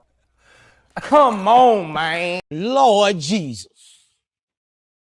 Oh, it's a peach, man. Listen, y'all trying to work my eye springs. If you are a person that wants to write books in the chat, send a goddamn on Cash App and Super Chat. Don't be writing books in my chat without sending a Cash App and Super Chat. I love you, but come on, man. You know I can't see for real. Jesus, you gonna make me do all that reading? Like, come on, man. Support the show, support the stream. You know what I mean? One of the reasons why I came up, so because I had a lot to say. I appreciate you, man. Thank you. Thank you for coming up. Good to see you, man. How you doing? You doing well? Yeah, I've been all right. Good to see you, my brother. Always. Yo, Coach Ferg, I'm talking to you, man. That's easy to say for 40-year-old who have passed the money around. However, most Nigmas don't teach their youngins that same message to value their bodies, men or women. Well, I tried to teach mine. I told mine, wait till you're 35 in hopes that they make it to like 27, 28. Now, we're gonna see. The chapter has not been written yet, but I told mine to wait till they 35. You know? Yeah. Yeah. Who I mean, knows? there's so much more that comes with it besides children and STDs for sure. Like you don't know what energy people carry either, or what kind of experiences they're bringing to the table. You know what I mean? And then you kind of find yourself wearing that. Whether people want to believe it or not is not even up for discussion. But definitely hugging a tree will help kind of alleviate some of that as well. Now, I just want to say, I think as you're far trying as to get over on us. I'm Just not, So as she's far as serious on that. do you the get paid? Wait, do you get paid for hugging trees? Are you sponsored by a tree or something? Because this is like I getting will not ridiculous. confirm or deny. This is I will ridiculous. say that money comes from trees, It and does. hugging It grows. trees definitely opens a pathway to some of that those residual. Guys, it's a whole science. You got to come to my channel for that. With that Yeah, go said, go if you want. Hey, listen, if you want to do the tree hugging, definitely go to her channel. I will not be supporting tree hugging. I support money does grow on trees, though. It does. come Go on, ahead. man, you got to vibrate higher with me. But listen, Man, they're my best friends, man. that's what I'm saying. But the thing about people Oh who Lord. change their lives and their bodies, you know what I'm saying. I'm not going to use the term that you use, but the people who do that with themselves, that's where honesty is extremely important. You don't want to wait until somebody's all interested in you and wants to be involved with you to let them know that you used to be Bill. That's not cool. That's not Not, cool at all. You not at got to all. lead with that so people can make informed decisions. And that's the main reason why honesty is so important. People need to be able to make informed decisions. But again, you don't use it as a weapon. You Yeah, can't do that. because if you look like Beyonce, you gotta be, and you really Beyonce, you gotta be like, hi, I'm Bill. And then let that man, some Nigmas is into that type of thing. I don't know why, but some Nigmas is into that type of thing. So just let them know, hi, I'm Bill. I'm Bill. Like, damn, Oh, you look get like that, bro. Beyonce. Nothing. No, I'm Beyonce. Why, Yo, bro? this is not a good representation. I'm just gonna let you know right now. Shout out to Kills. Kills, you're not a good tree hugging spokesman person. I'm telling you, you are a detractor from hugging trees, good brother. I love you, but the fact that you say you hug trees further lets me know that tree hugging is not something I should be doing. But I appreciate you though. It was all love and respect and honor due to you, good brother. Sure, I actually I mean, that's the reason why I talk to trees, bro, because you have no pushback a little bit. But I said also help you shade from all the elements that you had to deal with. And I mean, you get a little enlightenment from it, just talking to trees. Do the and trees talk back? Is what I'm asking you. No, they don't talk back, but I'm like in the same Queen aspect. Sanaa is shaking her head that they You can do feel their talk spirit back. though, but you can feel their spirit. That's the You could part. you could feel the There you go. tree spirit. Is this an episode of It's goddamn going Avatar? I don't know what's going Are on right y'all now. talking about Awa? What the freak is happening here? Is this the Avatar? Messing me up is I don't know what's going I don't know on. I'm what's going listening. on I'm either. listening. I'm OG, listening though. But I'm I'm just missing like, it too. OG, dude, 30. The You have to tree, feel the the I spirit, like bro. it. spirit I'm of just the saying it's tree, just crazy. I don't want to say it's crazy because I don't even know. bruh, I ain't never did it. bruh, You bruh, can't knock it if you haven't tried it. For real. bruh. Just Okay. like try it with intention, not do it and then come off with ants. Like if you're looking for ants to be on you, they're gonna be on you. You gotta intentionally pick your tree. I picked the tree and I told you it died the next day. What you mean? Yeah, I picked the toxic. tree and You it was toxic. dead. It died. Bill Hanse, yes, Bill Hanse. That's I crazy. made that up just now. What's up, Roger? What's going on? Yo, Cajun is right. Oh man, y'all are not good spokespeople. I swear for God, y'all not good spokespeople for the tree I can get. Shout out to Corey Loves Burn. He said, "What? Corey. I don't know. This part of We know the Corey show. don't know. Hold on, this part of the show, Corey, is not propagated by the Israel Spill with Mills brand show or anything. I have nothing to do with this. Absolutely, I did nothing to deserve this. I'm Just just. hook a tree, man. That's all you had to do is hook a tree, bro. Did I start? Facts. Oh, Facts. If you're Relax, not gonna man. hug a tree, at least take off your shoes and socks and stand in the grass. I told you I will stand in the grass as long as there's no big ant mounds nowhere around. Because them ants where I live is aggressive. They are aggressive. Because if we looking for food, bro. KO Black is Scrooge McDuck. He said, I'll hug a money tree if I see one. Shout out to let Queen Sanaa tell her all of them are money trees. You gotta pick your tree. Pick your tree. Pick a tree. Yeah. You know, they used to say they're out their tree. I don't know. But anyway, yo, y'all are tripping, man. Y'all are tripping. Hold on. I missed somebody. What's up, Braxton Stathian? What's going on, good brother? Braxton Stathian's in the building. Hey, listen, make sure y'all hit the like button. Did y'all hit the like button? Likes are freaking free. What the freak? Let me see. Only 91% of y'all said yes. Man, I need 100%. Man, 9% said no. Y'all are buttholes. The 9% of y'all said no are buttholes. I just wanted to let you know. So hit the like button and wish Emperor Coach at 303 the Great a happy birthday, bro. Come on, fam. What is we doing here? And yo, our brother's not here right now because he's with his mom. His mom is going through it. We're just praying for his mom, for her speedy recovery. So, man, if y'all can, man, shoot Emperor Cole a cash app, send him some love, some birthday love, and just tell him, that you're praying for him and his family or whatever the case may be. He does a lot of things for a lot of people. So least we could do is show some love back. You know what I'm saying? Shoot up. Jay said energy was wrong. It was really little Izzy fault. Really. It really was little Izzy fault. He said bad things to the tree. I was like, son, we don't talk to trees in that way. Shout out to the man, the myth, the legend, my mother effing friend, the Angry Man.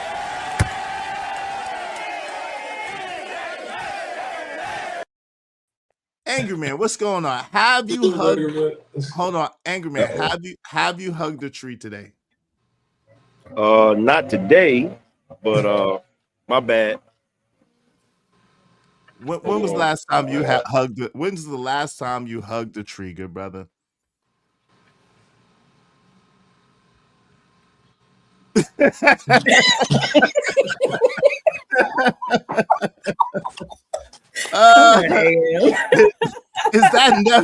that February 25th? Is that February? My bad. What's going on, AM? How you doing, man? My bad. They blowing leaves or whatever. You said what? Have I did what? I said, when's the last time you hugged a tree? I don't think I've ever hugged a tree. Was that? I did it once. It was an overrated experience. I did it once, AM. It was a very overrated experience. I'm gonna tell you that right now. It was what, overrated. what was the goal of hugging the tree? You gotta ask Queen Sanaa. She's the tree hugging specialist. Queen Sanaa, take it away. What's the goal of hugging? I'm not even the specialist. I will say though, I used to be angry just like you. What? What? Hold on. Hold on. Wait. You ain't gonna. What we not gonna do? Hold on. What we not gonna do? But am I wrong? Hold on. We're not gonna disrespect the black man. No, we're not gonna do that. We're not gonna do that. Okay? Nigga, what? You lost your rabbit ass mind. He just got here. It's all love, AM. But I used to be very angry. And hugging trees periodically and taking off shoes and socks and standing in grass and, doing stretching and yoga and things like that. I'm a lot more calm of a person. Am I just as maybe dangerous as I am calm? For sure. However, I have the ability to meet myself in the middle now because I'm willing to hug a tree. Well, I know about the grounding thing. I know about that. Mm-hmm. But I'm not about to hug no tree. Now, I will have a conversation with a tree like my man Cajun. You know what I'm saying? Occasionally I'll walk up to the tree and I'll put my hand on the tree and I'll say, look at here. One of these days, I know you're gonna be participating in creating the money I need. We got some work to do. We got some no doubt. You got a money tree back to shout out to Angerman with the money. No doubt. Hey, shout out to Angerman with the money tree in the backyard. Duran said grounded. Yeah, we believe in grounded. I'll put my feet in the dirt every once in a while and look up at the sun with my hat off and my shades off and just bathe in my blackness. I bathe in my blackness every once in a while. You know what I'm saying? Yo, Corey said, is Queen ain't fooling me with all this tree stuff. I'm just saying, Corey, I don't know. Y'all support the show in the meantime. So, Angerman, we talking about why does honesty in modern times, why do people receive it as if they're under attack? And why is truth like the new verbal assault? Because we live in an age of delusion. We live in an age of delusion. What is that saying? There's a quote about that. Something about in an age of lies, telling the truth is a revolutionary act. That's the age we live in. Like you can't even look. I'm participating in the social media graphic thing, and I see you're doing it as well. We live in an age where you look at a video, you don't even know if it's a real video. You know what I'm saying? So we're in an age of delusion. We're in an age of lies. So of course, when somebody tells the truth, it's going to be offensive. When it's basically people saying, "Look, don't interfere with my delusion. I'm comfortable in it." No doubt, comfortable in it. Go ahead. Casey, you wanted to add something? No, I was just saying, man. I mean, just basically, sometimes you got to double and triple check just to make sure that things are real, because people can just pass things around and make it seem like it's real until you see the truth. Hey, AM, while you're here and while I remember, hey, man, will you get a chance? Will you please bless me through text what that new software that you was talking about is? I really would like to know. That's dope. Which, you know what I'm saying? Which one? The thumbnail. You know what I mean? Oh, the thumbnail. Oh yeah. I got you. Yeah, I appreciate that. I appreciate your thumbnails are real dope. I like that. I really like that Wolverine joint. That joint fire, man. Shout out to that. I got you. It's actually a lot easier than the other one. The other one that you was using, it was you gotta fight. You gotta fight. All my life I had to fight. Like, I was like you. I was cursing out the AI. I'm like, you mother. Like, I'm like, are you doing this on purpose? Are you doing this on purpose? Are you trying to sabotage my shit? Yeah, I spent like I spent like the last 5 days just messing with different AIs and different softwares, and I ain't gonna lie, bro. It thoroughly kicked my behind, but I came out the other side. I think I got it situated because I'm trying to compete with these other folks that got all of the graphics and stuff. I'm like, how I'm letting other folks pass me with the graphics,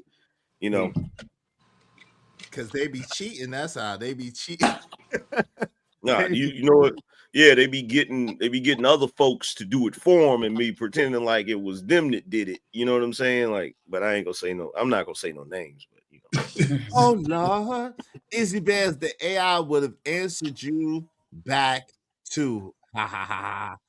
That's so true. Jay Lewis said. But yeah, man. So it's like nowadays when you tell the truth, it's like you're insulting people. They no matter how you say it, I'm sure you've been privy to this. No matter how you say it, they make it seem like you're trying to fuss them out, like you're trying to yell at them, like you're trying to attack them, like you're really berating them. It's like, yo, fam, I just told you the truth. That's it. So it's like in a day and age like this, like how can, especially when it comes to interpersonal relationships. Now, Queen Sanaa had the secret to how you know when your lady is lying about the pleasure zone, and she don't want to share that. I'm not telling. She's not gonna tell. She's part. No, I'm not gonna say that. yeah, I'm a I woman. really I'm not going to tell. Go ahead and But I say am it. going to She's the say Wait, hold on. you sisterhood with got love. Hold on, real quick. One mic. Go ahead, AM. But she says she knows, but she ain't gonna tell. And this is the thing. She said that some women get something out of doing that. yeah. I'm not gonna. I'm not. I don't think I want to participate in that conversation. I think I'm good. I've been leaving it alone myself. Because it's just because it's to not, and that's like me having that conversation with my sister. So like, I'm not trying to, like, nah, I'm good with that conversation. She can keep that secret. I don't want to know. I'm cool. No doubt. Hey, Narrative Dialogue said it's greatly important to address false beliefs that may cause harm or prevent someone from seeking help. It's crucial to do so with compassion and understanding. Can we approach with empathy? I think this is the thing, though, narratives. We do approach with empathy, but people are taking the mere fact of the truth. They don't like it. They don't want to address it, and they're taking it as an attack when it's not. It's an empathetic approach, but they're taking it that way because they're upset that you're telling them the truth, or you see their blind spots, or you see what they're doing. You know what I'm saying? It's like people want nowadays, people want to do shit to you and don't want you to say nothing about it. Mm-hmm. Yeah, they want you to accept it. Yeah, because if they've created a narrative in their head of what, like, they have a perception in their mind of who you are, and when you don't fit into that box, it upsets them because it's part of their identity. Like you're sometimes you can be the villain in somebody else's story, but you don't think of it that way. They just think you're the bad guy. And so if you don't fit into whatever narrative they want you to fit into, they get mad at you and get upset. That's a fact. I think, I seen that the other day. I ain't really saying that about that situation from the other day, but I seen that the other day, and that's kind of what happened the other day in that situation that you had talked about earlier in the week. You know what I'm saying? That's kind of what happened. Okay, so the situation Last week. the last week with the individual that you Yes. Okay. I see what you're saying. Yeah. But notice I ain't saying nothing about it. I said I'm gonna stay out of that. You know what I'm saying? I ain't gonna say nothing about that. At the same time, I think that was on full display. Like when people have a preconceived notion of you anyway, and they already created a narrative, and then you have to be the bad guy in the story. That's how that's gonna play out. Well, I mean, I look at it like my thing is I wasn't shocked. You know what I'm saying? I wasn't shocked because there's history there. You know the history. Right. I wasn't shocked. It just was like, wow, you want to be right this bad? So I'm like, okay, you know what? All right, cool. It is what it is. Now, if you want to, you can hit me with an "I told you so." I won't get offended. Nah. If you I want won't. to. I won't. Nah. No. That just the fact that you know That's why you is smile, good. huh? Just the fact that you know is good enough for me. That's why I fell back. I ain't saying. I told you I I wasn't gonna know. say a thing. I was gonna do a thing. I was just gonna let Look, it ride. I've you know, I'm a little wiser and have a little more humility in my old age. Shout out to growth, brother. Shout out to growth. Growth is, but you still. Hey, listen. Let me say, I do have a slight bone to pick with you. You still don't give What's me the my bone? proper credit. Every time, Anger Man. Every time you talk about wealth, I want you to say my homie Izzy Bands put me on the track. My homie Izzy Bands just that was one of the main arguments that he and The last time I talked about the last time I did a money show, which was last week, I literally gave you your props. I didn't hear that. I heard Daniel. Yeah, I heard Rabbi Daniel Lapin, which These is dope. motherfuckers. And let's hold on real quick. Thou shalt prosper. Thou shalt prosper is a dope book. Make that y'all tap in and get the book Thou Shalt Prosper by Rabbi Daniel Lapin. I got that from Angry Man. So make sure, you know what I'm saying, got that idea for Angry Man. So make sure y'all get with that book. That's a dope book. Then also Secrets of the Millionaire Mind by T. Harv Eker. But I didn't hear that. I heard Rabbi Daniel Lapin. I recommended 3 books. I told everybody, you probably didn't see that show. I told everybody do them in this order. I said get the Thou Shalt Prosper last. I said, but get T. Harv Eker first, because you have to get your money blueprint right. And I literally said I used to have an issue with the money until my man Izzy Bands put me onto that book. I always say that. What are you talking about? Yeah, because I gave you my Earl Nightingale Stranger Secret CD, and then I gave you my T. Harv Eker set. I gave you number 1 and number 3. I didn't have number 2, but I gave you my set, and I feel personally responsible.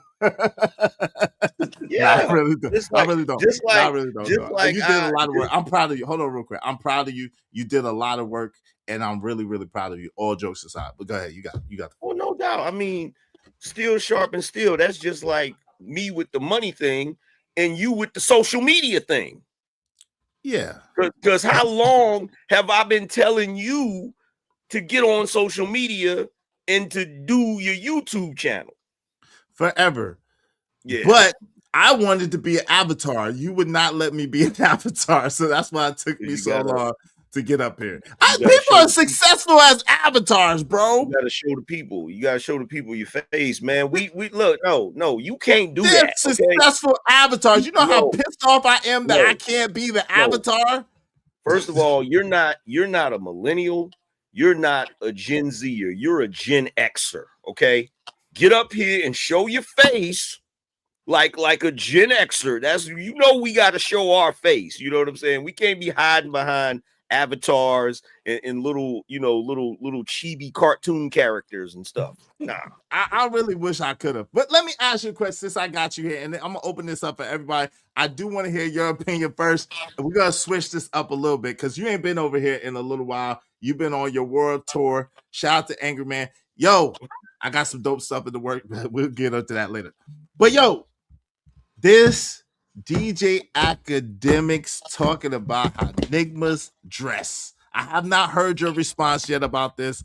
I know that you have something to say about this. What is your response to this whole? And then tried to double down and get live with Mano, Fabulous, Dave East, and Jim Jones. Like what the? I'm well, interested. he should have knew better because he violating because he didn't got live with 2 Brooklyn dudes. It is what it is. But no, Academics is playing himself because he's gonna end up hoisting himself by his own petard. Like, when are people gonna start talking about you too old to be sitting in a gaming chair? You know what I'm saying? Like, you too old to be podcasting, you too old. Like, we can't do that. Like, we always do that as Black people. We try to put age limits on every single thing that we do. Meanwhile, other groups of people be old as hell doing the same thing they've been doing since they was in their 20s, and creating legacy and making plenty of money, but we got an age cap on it. And then on top of that, who was that? I think Joe Budden made a very valid point. He said, when academics is talking about those dudes, he's like, Jim Jones played a really big role in hip hop fashion at one point. The entire Dipset, right? Then you look at Fabulous. Fab too. Shit. Fab. So, like, you're talking about dudes that were leading the culture when it came to urban streetwear. And see, the problem with academics and a lot of people that's younger, they don't understand how important the entire era of streetwear and urban wear, and because that's the era when we started seeing Black entrepreneurs. Right. You know what I'm saying? Not to mention the clothing that is attached to the hip hop culture that was birthed during our early years. You know what I'm saying? Like, so it's like, bro, like, you expecting Mano and Fab and Jim Jones not to dress like that is like us expecting men from the 20s not to wear suits. Right. It doesn't make sense. You know what I'm saying? But they associate everything. The problem is, we as a culture associate immaturity with everything we do. Everything we do. So because we wore these clothes when we was in our 20s, nowadays everybody want to associate the clothes with immaturity. But here's the funny thing. I want to point this out and you can have it. Don't you find it interesting that as a people, we will base our maturity level on what type of clothes we wearing and not the way we think? Facts. That's 100%. Like, because they we obviously elevated. They obviously elevated, and they were able. And what's not being noted is guys like us. Well, me more so than you, because you already was on that wave. But guys like us have been able to adapt and to be able to swim in different waters than we're used to. So, you know what I'm saying? That is huge, especially for a guy like Mano or Fabulous or Jim Jones. Guys, well, Jim Jones maybe was more like you than the rest of them. But guys like Mano and Fabulous, to be online and to be like speaking, because you can even tell Fab more so still is not really, you know what I'm saying? He's still not really comfortable with it per se. You know what I'm saying? I get it 100%, because it's still taking me a while to get comfortable and acclimated, and not really wanting to be that far out there because I don't know. You know what I'm saying? It's like, you feel me? So yeah. I wasn't comfortable at first, and I'm pretty sure if you go back and you look at the first season of Love and Hip Hop with Jim Jones and Chrissy, he wasn't comfortable. You know what I'm saying? He wasn't comfortable. He just got comfortable sooner than Fab or Mano. Like, I got comfortable sooner than you did. You know what I'm saying? But all of them was able to adapt. Gen Xers, we always adapt. But when I just don't like. To me, it's like the younger cats, like the academics, and he's starting to become an older cat compared to Kai Sanaa and I Show Speed or whatever. So pretty soon they're gonna start doing that to him. Like, the funniest thing in the world is when I saw Soulja Boy on camera screaming at some dude in his chat room that was talking crazy to him, and I said, "That's your karma for what you did to Ice-T." You know what I'm saying? Because we're like, I don't know why we're doing this. Like, we have such a short time frame. Because you have the regular generation thing, And then you have this sort of social generation thing where we'll look at somebody like Fab or Jim Jones or Mano and say, oh, they old school. How? Yeah, how? Yes, it's wild. It's wild. It is wild. It's It wild. don't make sense. You know what I'm saying? I just saw Eric Sermon doing an interview on freaking Breakfast Club. Like they'll look at him like he's old school. And it's like Eric Sermon's not an old man. You know, Right. he grown, but he not old. You feel Right. me? He's older, but not old. Yeah. Yeah, Yeah, but he's not- it is interesting. It's an interesting dynamic, man. Absolutely. I'm gonna let y'all get in there. What do y'all think? Anybody else want to add to that before I say this? Anybody else want to add to that? Okay, I guess not. Corey said Gen X is the best period. It is the best period.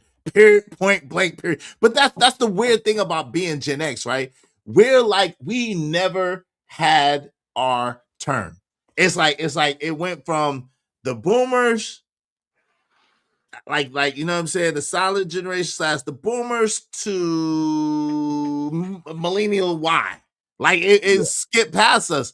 And so it's like we're in this funky place where we're old enough where we got the maturity and the insight to see everything for what it is, but we're still young enough to participate in it and be able to take advantage of it from certain aspects at certain points because of what we remember or what we've been through. You know what I'm saying? So it's a real interesting dichotomy and dynamic that comes with being Gen X. But I don't feel ashamed. Like, I don't feel ashamed about wearing the stuff that I wear. I wear it because I like it. You and I, we both know we could wear suits every day if we wanted to and probably be smoother than most people. Like, we could do that. That's not a problem. We don't want to wear no suit, especially not in the house, even though I got my jacket in the house and my hat. But so what? Well, I kind of broke down like the dynamic of the whole suit thing from the aspect of assimilation into European lifestyle or whatever. Because like in my opinion, like I'm not tripping on nobody that wears a suit, but I am tripping on why black men think they're only important when they have on a suit. You know what that I'm saying. saying? You know that saying. If I was to be important, I feel like I was just important. Yeah, that thing, right? So like that's the other part of the clothing that the younger dudes don't get because they didn't grow up in that era. They didn't understand. They don't understand that part of us dressing a certain way was rebelling against the status quo. That was the whole theme of Gen X, regardless of whether you were whatever. You know what I'm saying? You look at hip hop, you look at heavy metal music, you look at all the alternative music. The whole Gen X was rebelling against the system, rebelling against the status quo. So the clothing wasn't just about being young. You know what I'm saying? It was about being rebellious. It was about going against something that we thought was unfair and not for us. You know, Right. so to tell dudes from that era that they can't wear, like I get it all the time. They're like, yo, why you wearing hoodies? Because it's cold outside, ninja. Like what? I want to. Because I want to. Like, yo, what's up, Say Light Podcast? What's going on, y'all? What's up, Classic Crew? How you doing, sis? More Love said Gen X are a little fire, though, I guess. Shout out to we more than a little fire. What's up, Say Light Podcast in the building? Good to see you, bro. Hey, make sure y'all wish Emperor Kojak 313 the Great a happy birthday, y'all. It's my man's Emperor Kojak 313 the Great, my number one mods. Happy birthday. Make sure y'all wish him a happy birthday. He do so much for the show, do so much for us. Make sure that you welcome him. Drip Show said, hell nah.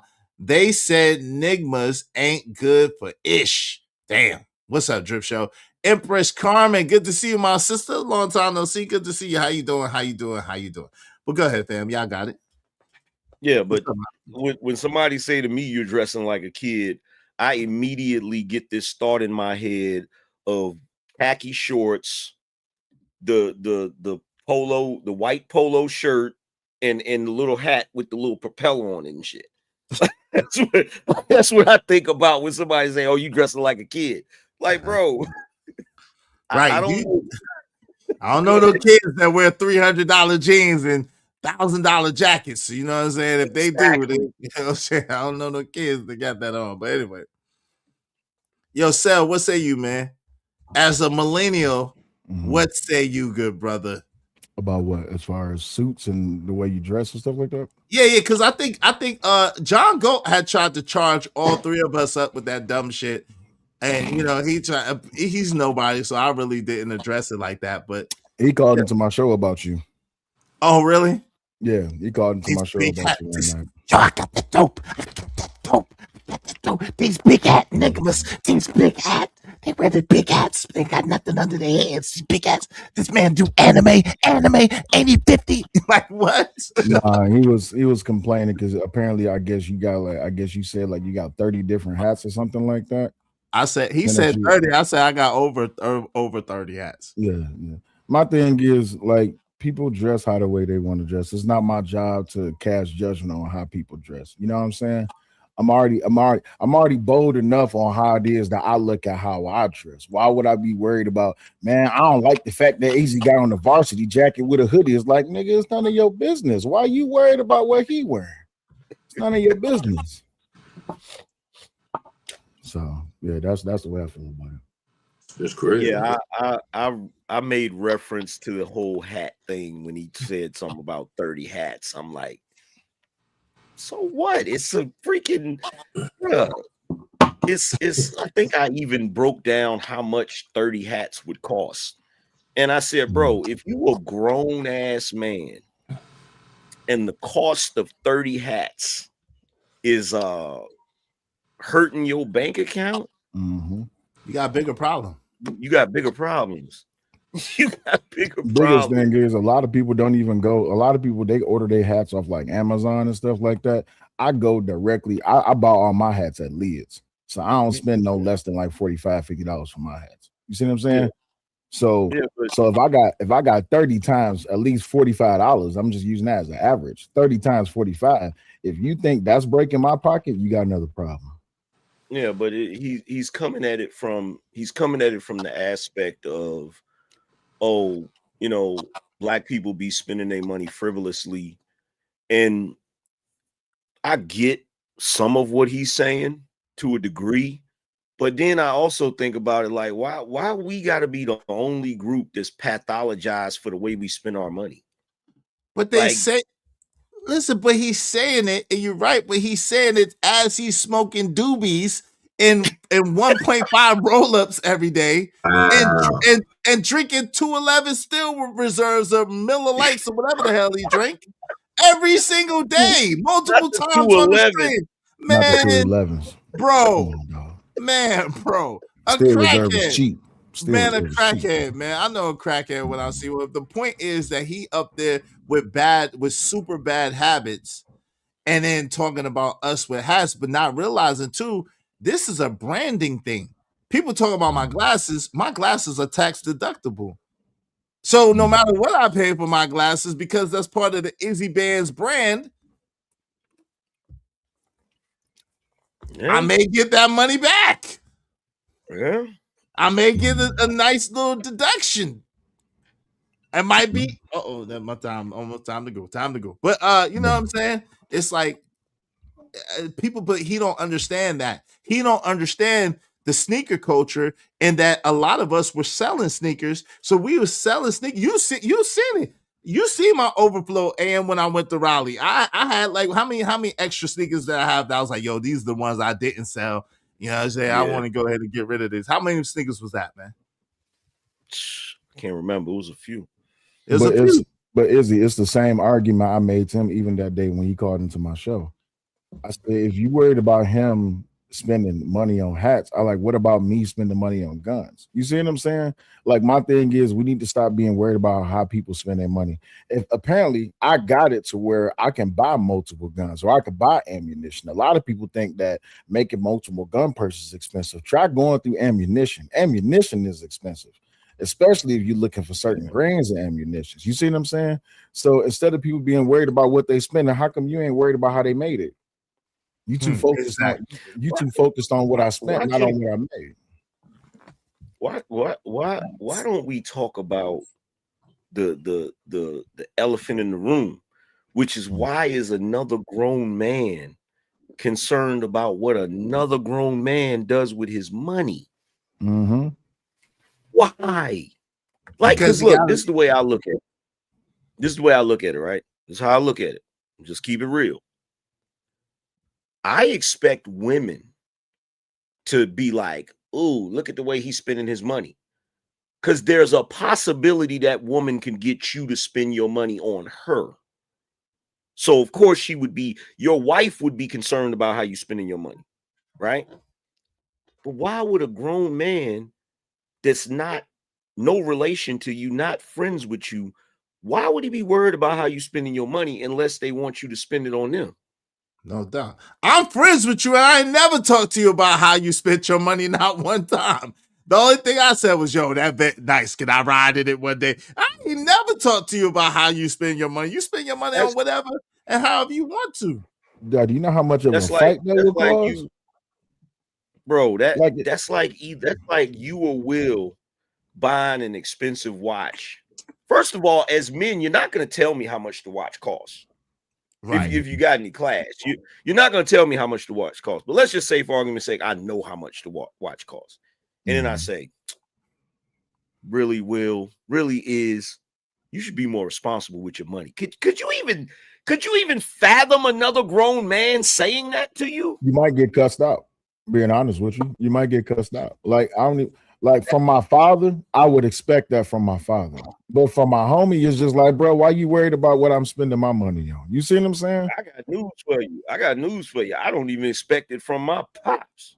I'm sorry. Like he better not ask me about how I did as tight as my pops was. Nah, I'm spending the way I want to spend my money. You feel what I'm saying? But no, somebody said to you, my bad, go ahead. I said put an end to the pocket watching. Exactly. Nah, it's a different situation. My bad, go ahead. He's like, bro, you should spend your money. You should spend your money more wisely. My brother, you want to step outside? It's like one of those things. Like, oh, you said you want to go outside. Oh, okay. All right. Yeah. Now it's a complete when I walk in the house and my wife, she like walked in the house the other day and she was like, Benali. I was like, hey baby, you know I love you, right? She was like, why do you I said, baby, it was on sale. Like I had to, it was calling my name. You see what I'm saying? But if I walked in the house, my brother be like, why you get a Benali? Nigga, why you worried about why? It's a different response. Yeah. Mm-hmm. You supposed to hit her with the Martin joint where it's like, you never believe how much money I saved by hey baby, look how much I saved today. Saving money by spending money is crazy.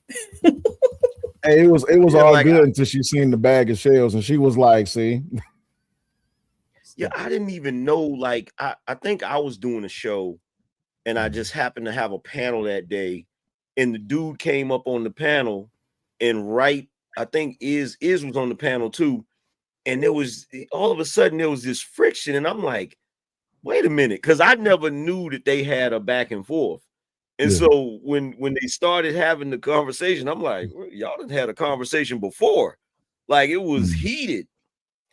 I was like, bro, I don't know. It's a reason behind it. It's honestly nothing. It's honestly nothing between them two. He doing that on the strength of someone else. Can y'all hear me? Oh, really? Yeah. Nah. It's with him.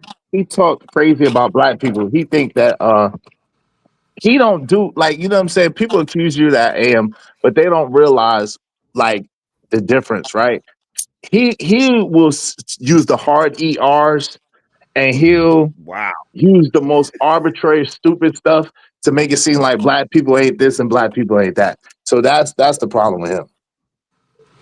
So you're playing step effect.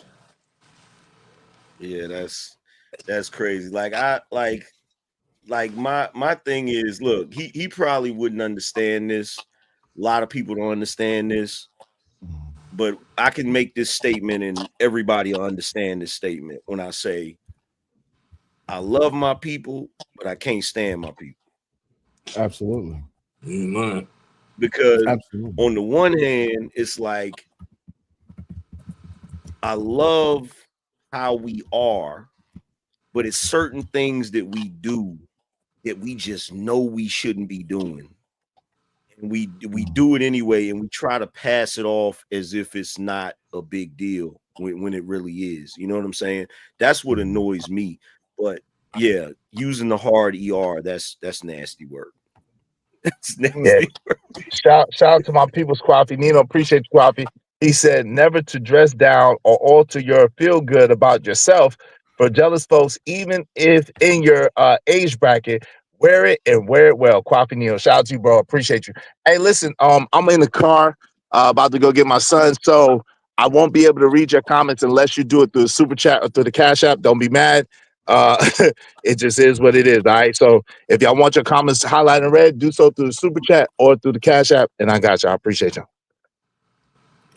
Yeah, people too focused on the wrong thing, and when they participate, like I was doing research the other day. I did a little stream about it too, about this whole I don't know if y'all agree with this or not, but I came to this idea that certain sections of the black community hate the black community more than white people hate the black community.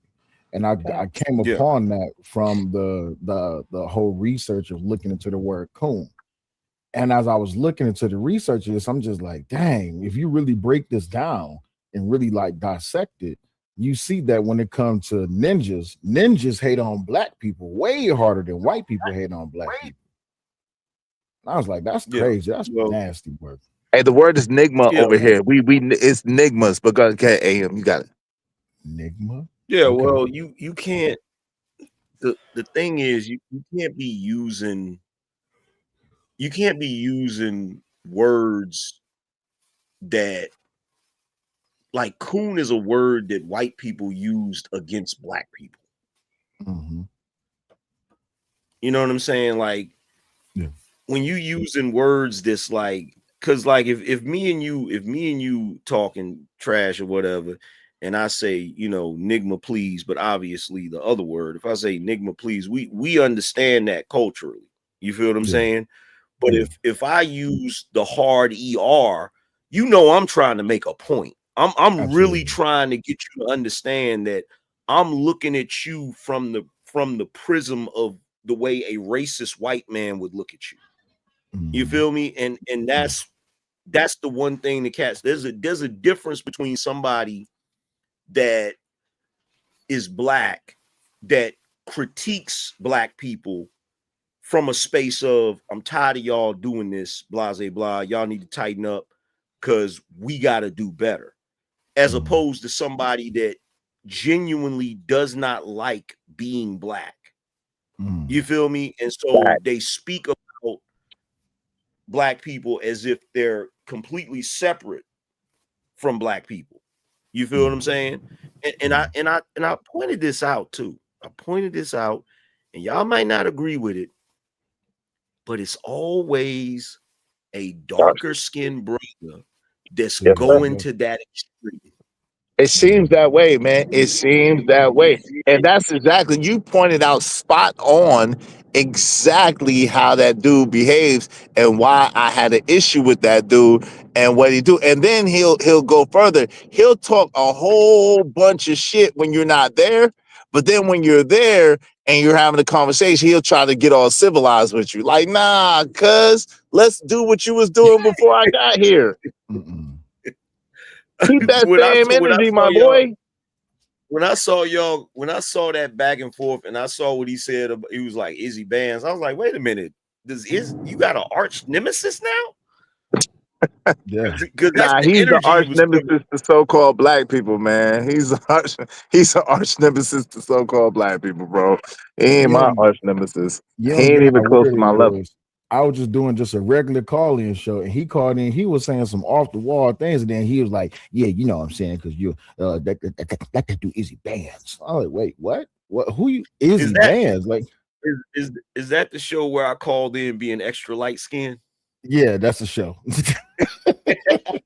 Yeah, he called y'all both out too about that. He tried to talk about you and your video games, sell it in your anime, and then he, of course, he tried to call Angry Man King Big Hat.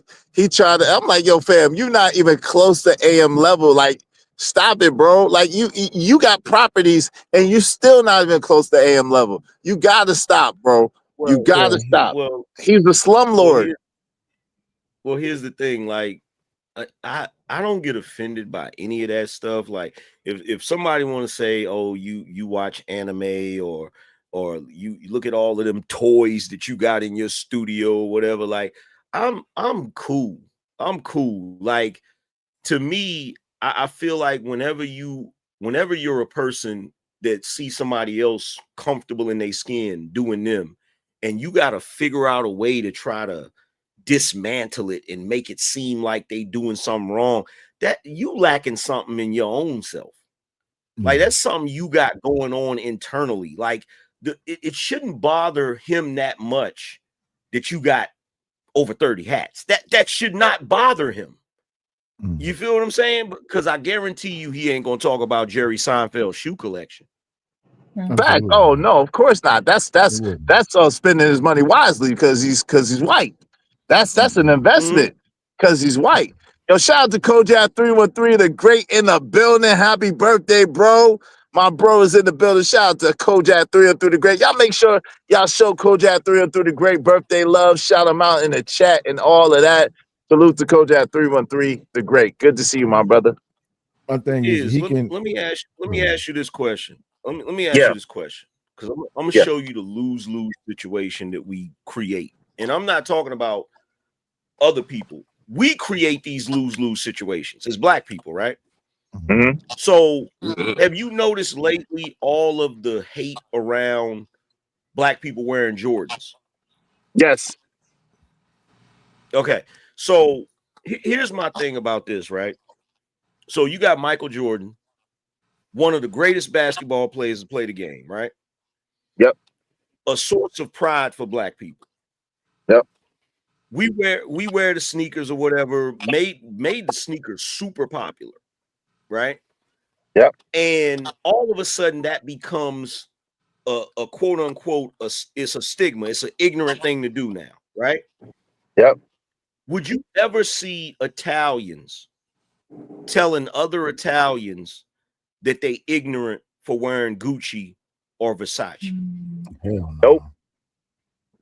Absolutely not. So the way that other groups of people will wear clothing items or participate in things that somebody from their culture that's popular created and they take pride in it, why are we not allowed to take pride in things that it's almost like if it's something that is just specific to us, it got to be ignorant, it got to be ghetto, it got to be regardless of what it is. But if somebody else try to participate in it, now it's the thing to do. You get what I'm saying? Yeah, but a lot of those, like Ernie Johnson and a lot of those NBA casters and guys who used to play in the NBA, a lot of them wear Jordans with suits. That's a huge thing. They still wear the Jordans. But you're exactly right. It's the bigotry, like you said before. It's the bigotry of low expectation. It's the fact that, yo, if we do it, if everybody else get it and profit off of it, it's a phenomenon. But if we do it and we try to profit off of it, we're exploiting our people. We're doing our people dirty. Why do we charge so much? Who do we think we are? Man, that's crazy. What about your brothers and sisters? Why would you be trying to profit off people of your own community? We're the only people that people put that kind of expectation and put that kind of charge on. Everybody else is group economics. It's working together. It's building the community up. But when we do it, it's like, dang, why would you charge your people to listen to you talk? Why would you charge people to wear? Why would you charge so much? It's like, yo, it's intentional. It's intentional. It's technology. You know, for one, we got a ton of Uncle Ruckuses running around. That's it's a conversation that needs to be had, right? But for two, it's a psyop. You know what I'm saying? If we have the largest collective spending power, what other way to keep our dollars out of our communities but to convince us that that's the worst possible thing we can do? And all of these melanated agents of chaos, right, are just helping to further that along. I can tell you why that is because synonymously, the word broke, struggle, crab in the barrel, all of these things is what the black community identifies with when it doesn't have to. And when someone see you going outside the realm of existing within realm existing within the space of being in the struggle, then they call you boule, or they say that you uppity, or they call you anything else outside of that. The truth of the matter is that everybody that's struggling, everybody will go through a struggle, but you're only supposed to be in the struggle for a temporary time.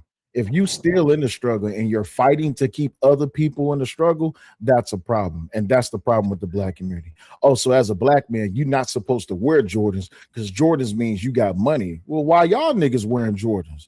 Or we wearing Jordans because that's what it means to be black, but I thought it was a struggle. So if I wear Jordans with the Jordan fit, but if I wear Jordans with the Jordan fit and I'm driving a nice car, I guess I'm too good for the black community. No, that just means that you didn't look out for us. Who said that it's my responsibility for look out for y'all? That's y'all responsibility to look out for y'all. You see what I'm saying?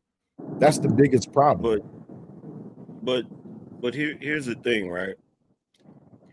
I wear Jordans because I'm a Michael Jordan fan.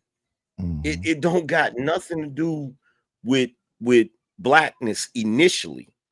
Now, if you dive a little deeper into it, am I proud that Michael Jordan is one of the greatest basketball players to ever live and he's a black man? Absolutely. 100%. And so there's nothing wrong with us having pride in things that we've created that are positive, right? Michael Jordan being a great basketball player is a positive thing. There's nothing that you can put negative around that. Is he an asshole? Absolutely. Is he a jerk? Absolutely. But if you look at him and what he did for basketball, what he did for the game, that's a positive thing. The same way you look at what Michael Jackson did for music, what Prince did for music. It's like, why can't we take pride in those things?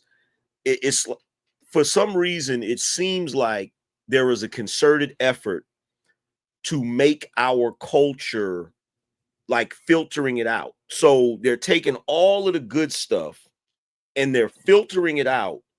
And then what's left over, they say, well, that's the culture. And I'm sorry, I refuse to believe that Glorilla is the culture, that NBA Youngboy is the culture. You know what I'm saying? Like, I'm not saying they're not part of the culture.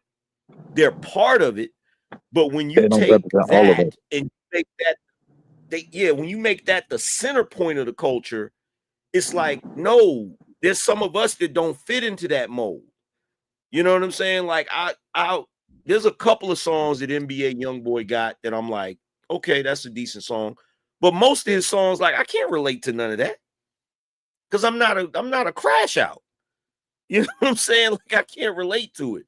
So to take that and try to make it the main culture is nasty work, man. It's crazy. That's because the promotion of the promotion of degeneracy will always reign king. Oh shit! Give me a second. I'll be back. But that's that too. That's the thing. We a lot of times are guilty of propagandizing ourselves as well. Like we've all done it. You know what I'm saying? Where we'll propagandize the people that look like us, and we'll use that as a blanket to cover all of us, knowing good and well that it doesn't. But a lot of times we understand that we're talking about specific ones of us. We're not talking about all of us. But the way the world looks at it is they look at it as we're speaking about all black people, and then they use it to generalize and to substantiate their bias and prejudice. Yeah, it's like you have that Dave Chappelle moment on Undercover Brother. I don't know if you remember that moment. It's the part where they're talking about Undercover Brother because he was wearing Dockers and so Neil Patrick Harris, he was like, because remember, he was the white boy working at the Brotherhood because of affirmative action or whatever, right? So he's like, wait a minute. So are you telling me that when a black guy wears Dockers and listens or buys a few Celine Dion albums, all of a sudden he's a sellout? And he was like, that's enough, Lance. And Lance was like, see, always trying to keep the white man down. And he walked out, right? And Dave Chappelle was like, that's right. That's right. And he's like, oh, that ain't right. It's like one of those moments where you're so into it, but you're like, damn, I was wrong. All right. What's up, Taz? What's going on, man? Salute to you in the building. Go in the building. Good to see you, man. Yo, listen, if y'all listen, man, we got a dope show. We're going to overtime for y'all. Make sure y'all support the show, Sports Stream. I mean, dope discussions deserve dope donations, compensation for the conversation. Let's do good business. OG Do Dirty, I ain't heard from you in a while. What's your thoughts on the situation? Yeah, man. When it comes to him trying to make them dudes feel like something's wrong with the way that they dress, bro, I think he need to look at how they dressing now. I'd rather them dudes be the same type of dudes that they always been. I ain't never seen them dudes dress out of their class. I mean, if you like AM and Sale said, them dudes was, and even you said, bro, that was hip hop, you know what I'm saying? Basically fashioneers, you know what I'm saying, when they came to, and they were in their area. So to compare Act coming on there talking, just saying stupid, I think that's just stupid the way that he's talking like that, because I wouldn't want nobody to dress like what they dressing nowadays. So stick to, you know what I'm saying, what you doing, what you good at, because I this stuff that they got out here nowadays, bro, is little skirts and some other little tight little stuff. I don't need nobody wearing that. I'd rather us, you know what I'm saying, wear the, you know what I'm saying, regular clothes. And I mean, even like us, like they say something about AM wearing the hoodies. Most of us wear hoodies because we promote ourselves. I wear a lot of hoodies. I have OG Do Dirty YouTube on the back. You know what I'm saying? Like I have my, we most likely we find people, you know what I'm saying? Like we have people that design stuff for us and we wear this type of stuff to promote it. So why would you say something about what we wear and how we look, like we trying to look younger? So no, bro, we looking like us. You know what I'm saying? So you can't take everything that academics say as something that's true, but you know what I'm saying, and listen to what he's trying to say. That's what I think about it. And I agree, OG Do Dirty, but here's the part that nobody wants to point out. And I think somebody on Jim Jones' show may have said it. I can't remember who said it, but don't you find it interesting that the dudes that's constantly critiquing men for dressing a certain way are dudes that can't dress?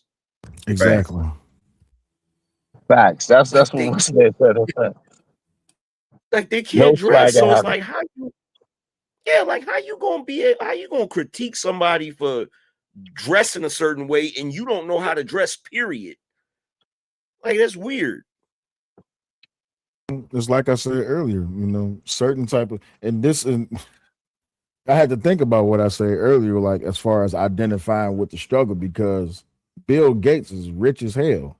He wear Walmart clothes. So I don't want to hear nothing about why black people wear Jordans, why Bill Gates wear penny loafers. What we like, man, leave me alone about what I'm gotten on, bro. But this is the thing. I want to know what y'all think. Oh, go ahead. Now I want to ask y'all a question. No, go ahead. Go ahead. Go ahead. No, go ahead, Am. You can finish it now. I'll ask y'all after that. No, I was just gonna say I didn't see nobody talking about Ozzy Osbourne, how he dressed. Exactly. Facts. Yeah, but I want to know from y'all, what do y'all think about the vigor and the gangster bravado that academics had when Mano responded, the level of machismo that he tried to show and he tried to come with, you know, to those guys. And DJ Academics? Huh? DJ Academics? Yeah. Oh, yeah. He got out of his skin. Because yeah, what y'all think about that? I'm gonna tell you why he's doing that. Because he has a buffer zone. He has a buffer zone. He now has, academics has enough money to where he doesn't have to be in certain places unless those places are safe places. You get what I'm saying? So like when he's at home, he's in a community that's a little bit detached, for one. You feel what I'm saying? And don't get it twisted. Anybody can get touched. But Yes, sir.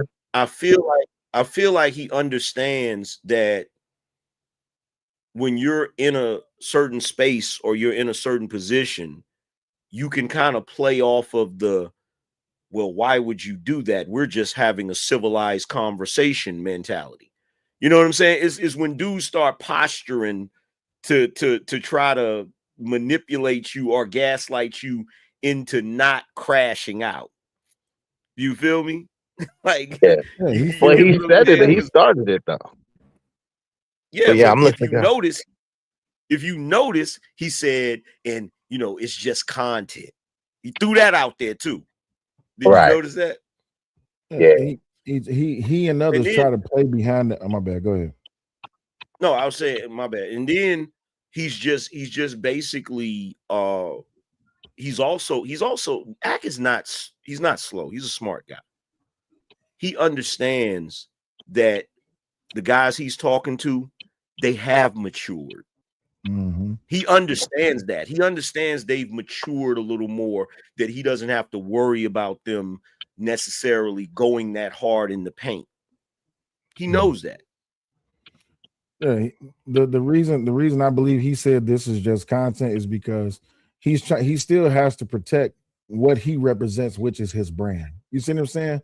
And he's not going to act out, because in more ways than one, he's protected because of this so-called false anonymity that you get on the internet. But I don't know if y'all seen that clip the other day from the girl from TikTok. Some white dude left a comment on her Facebook page, and 3 hours later she pulled up on him. Like, people, the common man or the average folk, they can handle each other like that because you leave yourself open to be handled like that. With academics, that man, he is that buffer zone you was talking about, that protection that he has, but also he has to protect his brand as well. You don't want to act out, especially after what he just went through earlier this year. He don't want to act out too much, because if he act out too much, he'll lose it. Yeah, but peep this though. The keep in mind, the buffer zone I'm talking about is the fact that Ack is speaking on them, but he's speaking on them in a space that they're doing business in. Right. You see what I'm saying? So it's kind of like, let's say for argument's sake that, well, we can just use podcasting. They're trying to, like, they're not podcasting the way we podcast, right? They're podcasting, or they're attempting to podcast the way that Joe Budden does, which is you get a deal. You get a podcasting deal, right? Now, how's it going to look if they're trying to get a podcasting deal if they done got caught on camera choking out somebody? You know what I'm saying? And then on top of that, another reason that a lot of these younger cats are comfortable like this, Izzy, is because they didn't grow up in the era of no camera phones. Right. See, nowadays, cats gotta be wary of what they do, because everybody has a camera on them at all times. And I don't know if you notice about these young kids, but the moment something happened, bro, their finger is ready to hit that record button so fast it'll make. Matter of fact, the next time, if you're ever out in public and you're at a restaurant or a store at customer service, and somebody is being difficult with you, and you start getting a little amp, you're like, yo, what? Why you? Stop for a second and just look around. I guarantee you're gonna see young dudes like this.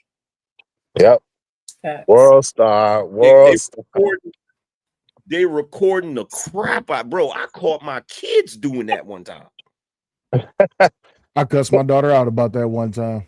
She called me on a live stream one day. I can't remember who I was cussing out. I was out there on the balcony, and I was out there cussing somebody out. And I looked back in the house and I seen my daughter with her phone like this. I said, What are you doing?"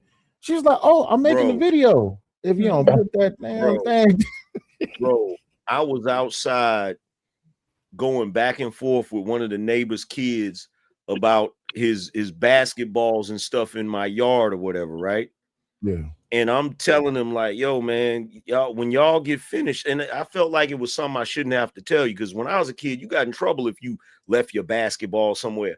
I'm like, yo, get your basketballs and stuff. And he tried to get fly with me, and I'm hitting him with the, yo, where's your mother at, dude? Where's your parents at? Let me talk to them or whatever. I'm having this back and forth with this kid, and I stopped for a second and look, and a couple of my neighbors are outside like this. Oh Lord. Hey, Queen Sanaa, let me let you get it. Oh, okay. Yeah, my No, bad. go Go ahead. ahead. Nah, you said what? No, Go ahead, then I'm gonna let Queen Sanaa get next. I was like, yo, this we live in a different age, bro. Like everybody is an automatic snitch nowadays. No, you seen it. You seen the video. It was a fight outside, and there was a brother out there. He ain't had no shirt on. He just had on blue jeans, and I think he had some Air Force Ones on, the white ones, not the black boys. This is weird to me because he was doing his brolic thing. He out there cussing everybody out. He said, "Oh, you recording?" And he started running up on him. They took off. Yeah. Like, bro, why is you recording me? I mean, I get it. You know, it's a free speech, First Amendment thing. You can record what you want to record. My thing is, I came up in the time and age where, man, all we had was the phones that had the buttons, and we didn't have no cameras. So I'm not used to that yet. We didn't even have that. Yeah. Hey, Queen Sanaa, what say you on the subject? What you want to get in there?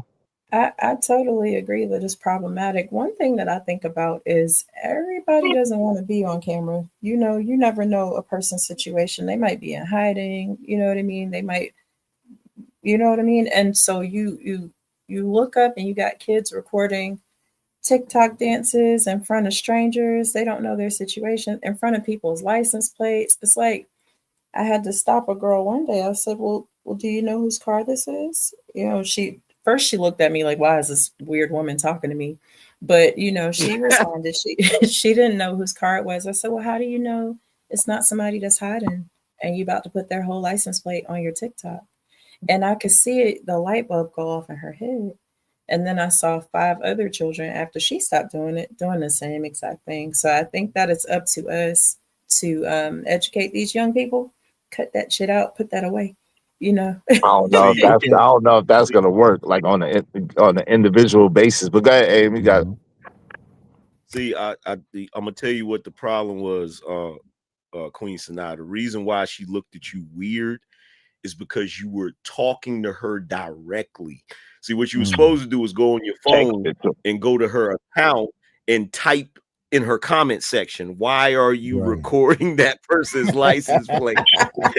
Oh Lord, that's crazy. That's unimaginable. Yo, that is so unimaginable that people don't have interactive skills. What the hell? They don't have situational awareness because you might record something that don't need to be recorded. I end up telling one of my nephews, homeboys, like, you always got your phone out. I said, what if you catch a crime that you don't want a part of and you post it now on social media? Now they knocking at your door, want to ask you questions. Yep. You see what I'm saying? Now you complicit in the crime. You're an accomplice, God dog. Exactly. Like even when it come down to these ring door, like I got a ring. You know, we live out here in the country. But my thing is just like, it's some things I be looking at my Ring doorbell account like, man, why is this person, like, you see things, you just like, yeah, let me go ahead and delete that because I don't want nobody, you know what I'm saying, to catch nothing like that. But then you got to look at how advantageous and the possibility of profit when it comes to social media. People want to put everything on social media because they want it to blow up. You see what I'm saying? Then you got the potential dollar that's going to come up behind it. What if you put out a viral video of something happening and then now, you know, you're going to catch 1 million or a couple million views off of it? That's money behind it. That's why they're doing it. They want that fame. They want that money. I would argue that a lot of people want clout way more than money. Unfortunately, they want to be seen. They want to be known with their face attached to it way more than they want the money. That's crazy to me. Yeah, they don't want the money. They want the clout. What's even crazier is as soon as you upload a video on TikTok, it goes, this video has the potential to go viral. And it's marketing that, you know what I mean? It's marketing that clout machine, and young people, they eat it up. Yo, shout out to Yeah. Kojak 3 the Great. He said, "These little bastards ain't gonna stop recording." Oh Lord. Hey, listen, y'all support the show, support the stream. Now, man, we almost 3 hours in. Let that support ring, man. If everybody get $5 a piece, we got more than enough to reach our goal. I think we only need probably like 12, 15 more people. I'm not in front of my computer, but something like that to reach our goal. So make sure y'all support the show and help us reach our goal today, man. I appreciate y'all. You know, as a prime example of that, the Diddy case. Look how many people went out there to stand outside of the courthouse every day, go into the court, come outside the court, fire up a live stream or post content or something like. The whole entire Diddy case was a potentiality to grow. I've seen people make money off of Diddy's name, but they didn't have nothing to do with the situation. They just wanted to be what they call them private investigators, and they wanted to be journalists. It's just like, okay, all right, but then there was a couple of squabbles that went down outside that Diddy trial, and as soon as it happened, everybody turned their phone around. We don't even care about Diddy no more. We care about this situation. Same thing happened with Myron when he was walking through downtown, and old girl was out there tripping. Everybody was out there with a phone, and Stella telling old girl she needs to chill out. Yeah, I'm gonna tell you something about that Diddy documentary that was diabolical. Did you watch the whole thing? Paying. Yeah, of course I did. Yeah, of course. Man. Wait, go ahead. AM, go ahead. What's diabolical about the Diddy doc? Tell you what was the most diabolical part that nobody paid attention to. The most diabolical part is when it first comes on, and Diddy is sitting in the chair, talking to his lawyer, staring at the police, staring at him from across the building. Crazy. And the level of calm that he had while he was doing it. He's just sitting there looking at the police, looking at him. Like he's just sitting there like this. It was you got the feds, you got the Southern District of New York on the building across the street staring at you, and you just sitting there like. I think the craziest thing about that whole it was like three things that stood out to me the most. The one thing that stood out the most craziest part was to find out that Biggie paid for his own funeral. I was like, wait, huh? He did what? I'm like, dog, that's crazy work. Then the video where they showed Diddy get into the car and he was looking at Biggie's truck and he was like, pull off. And they pulled off, and then next thing you know, the Biggie situation happened. I was like, so he knew it was gonna happen. Then to find out the part about because I don't want to spoil it too much, but what's the dude's name with the dreadlocks? He was like pretty much he Kirk Burroughs. Yeah, Kirk Burroughs. Kirk Burroughs. The Kirk situation, I was like, when he was like, yeah, he came in there with the suitcase in the back, and I'm just like, bro. Yeah, but listen, NSA, but yo, Gene Deal said what I suspected from that, and I said it on my channel before Gene Deal released it, but allegedly they were intertwined in an entanglement. But that's what I figured. That's what I figured, that they were already on a certain type of rapport with each other in a certain type of way. You know what I'm saying? And then, but that's not well-known information or whatever. Hey, shout out to Kills. I appreciate you, man. Kills supporting the show through the Cash App. Thank you. Y'all be like Kills and support the show, support stream. I mean, go ahead, Am, you got it. Well, the thing is, when you look at this whole thing, I don't think people realize how diabolical 50 is. Man. 50 has been systematically, and nobody's paying attention to it. Nobody's paying attention to this. 50 has been systematically going after every single person in the rap industry that has been problematic for hip hop. Yep. No, nobody's paying attention to that. Like he's been going, and I think it's an overall thing that he had on his mind, because technically 50 was supposed to be a Biggie, a Pop Smoke, a Tupac. He's the one that survived. Yep. Do you think he's the rap count of Monte Cristo? Yes, absolutely. Absolutely. And no one's paying attention to it. And I'm sitting here because if you go back, if you followed 50 the way I followed 50, it's in his lyrics. In Many Men, he said, the feds didn't know much when Pop got shot. I got a kite from the prison, said Tuck got knocked. I ain't gonna spell it out for you MFers all the time. You illiterate, you can't read between the lines. No doubt. They don't realize 50 been on this. He been on it because ever since he put out How to Rob, he's had a target on his back. And think about it. He went back and forth with Jimmy Henchman. Jimmy Henchman played a pivotal role in that whole Quad Studio situation. Like cats don't know that. Jimmy Henchman was tight with Haitian Jack. All of them, Henchman, Haitian Jack, and Hamo, the one that allegedly hit 50 up, they all was in Rikers together in the juvenile joint. So all of it's connected when you look at all of it. Ja Rule is cool with Diddy. Has always been cool with Diddy. So is Irv and the rest of them, right? Diddy and them was basically under Sony, same way 50 was under Sony. That's the reason why 50 has wrote for Diddy before. He even, this dude even wrote some stuff that incriminated Diddy. Yeah, to jam him up lyrics. Bro, he's been on this type of time, and cats don't realize it. And I'm like, bro, he's been on this type of time because the industry tried to end him. I think that goes back to that. I believe that was a Hot 97 interview, or I can't remember who did that interview. But when that How to Rob song came out, they said that it was a problem in New York because he was telling too much truth. And when you go back and you pay attention to what he was saying in that song, and pretty much, I ain't gonna say he laid out the blueprint for how he was gonna make his move, but the way I look at 50 is, if he said he probably already 10 moves past that. You see what I'm saying?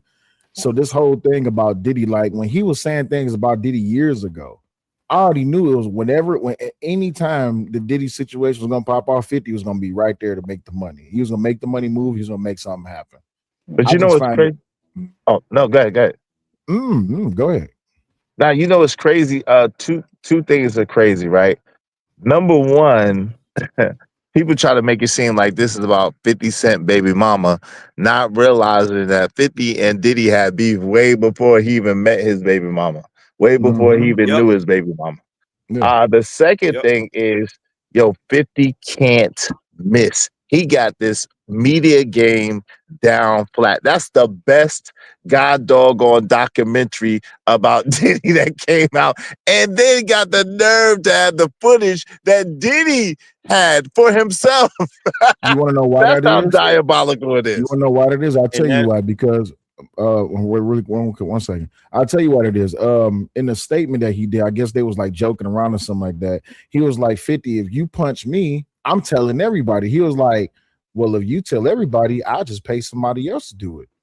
So that's the way I look at how 50 move. 50 don't have to necessarily do anything. The information comes to him, and if he don't got the information, he know how to go get it, and he gonna put some money on top of it.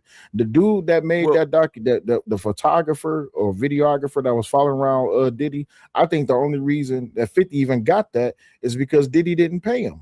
That's what I believe. Of course not. Diddy don't pay people. He don't pay nobody. When I heard that, I've been listening to May say it for years, like, yeah, Diddy owe me this, and people been saying little rummages about, yeah, Diddy don't pay. And then I was listening to Kirk, and he was like, yeah, I ran all the books, and we didn't pay nobody. I'm like, dang. But look, let me tell you something, bro.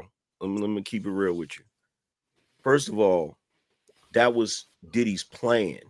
The whole reason he had somebody following him to record that footage is because Diddy knew he was going to win the case in his mind. And he was going to make a documentary about his journey going through that whole thing and him triumphing at the end. But the problem is, when he got locked up and it wasn't looking good, What do he need that footage for? Why he gonna pay for that? And he's so arrogant, he didn't think about the fact that somebody else would pay for the footage, namely 50, right?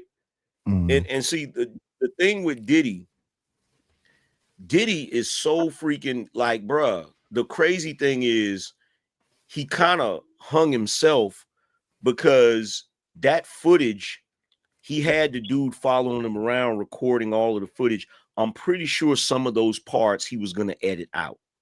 Right, Like especially the lawyer part. Yeah. The lawyer part. He couldn't have that in there. Yeah. Talking about jury tampering and all of that goofy stuff. And the part where he gets in the back of the truck and immediately asks for some hand sanitizer. That was crazy. Did you see that part? Yeah. I see the whole joint. Yo, I binge watched it, but yo, check this out. This is another thing. This is the one thing that Charlemagne, the guy, said that I absolutely have to agree with. I don't agree with much, but I have to agree with this. Yo, when the dude from TMZ put out I think he put out like 10 documentaries, maybe a little bit more of Diddy all throughout the trial. He was doing the daily Diddy doses and all that stuff. He was getting a grip off this Diddy trial, right? When he did it, nobody said a mumbling word about him karma, him profiting off of Diddy, him profiting off of Diddy's pain. Why is he trying to paint a narrative? None of that. Not one of that. As soon as 50 do it, now everybody want to come out talking about karma. Why are you trying to paint a narrative? Why are you trying to profit? Why are you trying to kick Diddy while he down? Why are you trying to profit off of Diddy? That joint is crazy, but that shows you even on a higher level how programmed we are to be against each other and to not want, you know what I'm saying? Not bearing in mind, yo, Diddy did mad people that look like us dirty as hell. He done did all kinds of debaucherous shit. Yo, when you wake up in the morning with your butthole sore for no good because you done drank some Diddy punch. Like, come on, man. He didn't pay the dudes and he screwed them both ways. He didn't pay the dudes and they woke up with their buttocks sore. Come on, fam. Bro, I told you on that stream that day. I said, just imagine a person gets invited to an industry party and they're trying to get into the industry. They're like, oh man, I got invited to this party. I'm gonna be able to network. I'm gonna be able to do all of this stuff, man. I might be able to get me a job somewhere, blah, blah, blah, right? You go to the damn party, drink the wrong drink. You wake up the next morning laying on the floor, butt naked. And you like, what the hell? And there's people in there cleaning up or whatever. And you trying to ask the cleaning people what's going on. They're like, look, I don't know nothing. I'm just here to clean up, bro. I don't know nothing, right? And you laying there in your own sweat and shame, with your nether region sore. You feel what I'm saying? Fluids or other questionable and then fluids. all of a sudden, your phone is laying there and your phone rings and you pick up the phone and somebody from Diddy's team say, hey man, Mr. Combs wanted to let you know you got the job. You're like, what job? I didn't even apply to no job. Oh yeah, you applied already. You definitely applied. You applied yourself. We got it on tape. It's like, sir, I didn't. The little situation with what's the boy name, Lil Rod, when he was like, yeah, you know, after he cracked the code on how to solve that song, and Diddy invited me to his house to do that. I'm like, man, I swear to God, I wish I would have told him no. Somebody would have been in his ear like, do not go to this man's house. Yeah, it's a lot of things. I got a few people who's in the music industry, and they'll tell you straight up, it's a lot of things that you just don't do. But here's the thing that nobody's paying attention to, because everybody's like, oh, 50 shouldn't be doing this, 50 fearless, blah, blah, blah, right? For one, you're not going to get at 50. And I'm telling everybody this right now, because 50 has been moving militant ever since he got in the game. He's been moving that way. You feel what I'm saying? He's always moved that way. So that's his lifestyle, right? So you're not just going to get at him any kind of way, right? If anything, he'll set you up. If anything, he'll make it seem like he lacking, and then you show up and it's an ambush. You feel what I'm saying? And then you just caught out there, right? Whack 100 almost got caught up in an ambush like that, playing with 50. You feel what I'm saying? He knew 50 was gonna be at a certain hotel or whatever, and so him and a bunch of the homies called themselves gonna go. And he said they got there and they seen 50, and it was like, wait a minute, something ain't right. He said he started looking around. He said 50 had dudes like ex-Navy SEALs, like ready on it, right? So you're not gonna get at 50 one thing, but here's the other thing that nobody pays attention to. Puffy don't play with everybody. He know who to mess with and who not to mess with. He don't play with everybody, because we'll sit back and talk about all of the people that have, you know, fell victim to Puffy and they not around and all of that stuff, but there's people that's around that had interactions with Diddy. You know what I'm saying? He know who to deal with on that level and who not to deal with on that level. Like he ain't crazy. It's all influence and what people was willing to accept or even subject themselves to, just for the possibility of gaining something. Diddy is a man who takes advantage of those who's willing to be taken advantage of.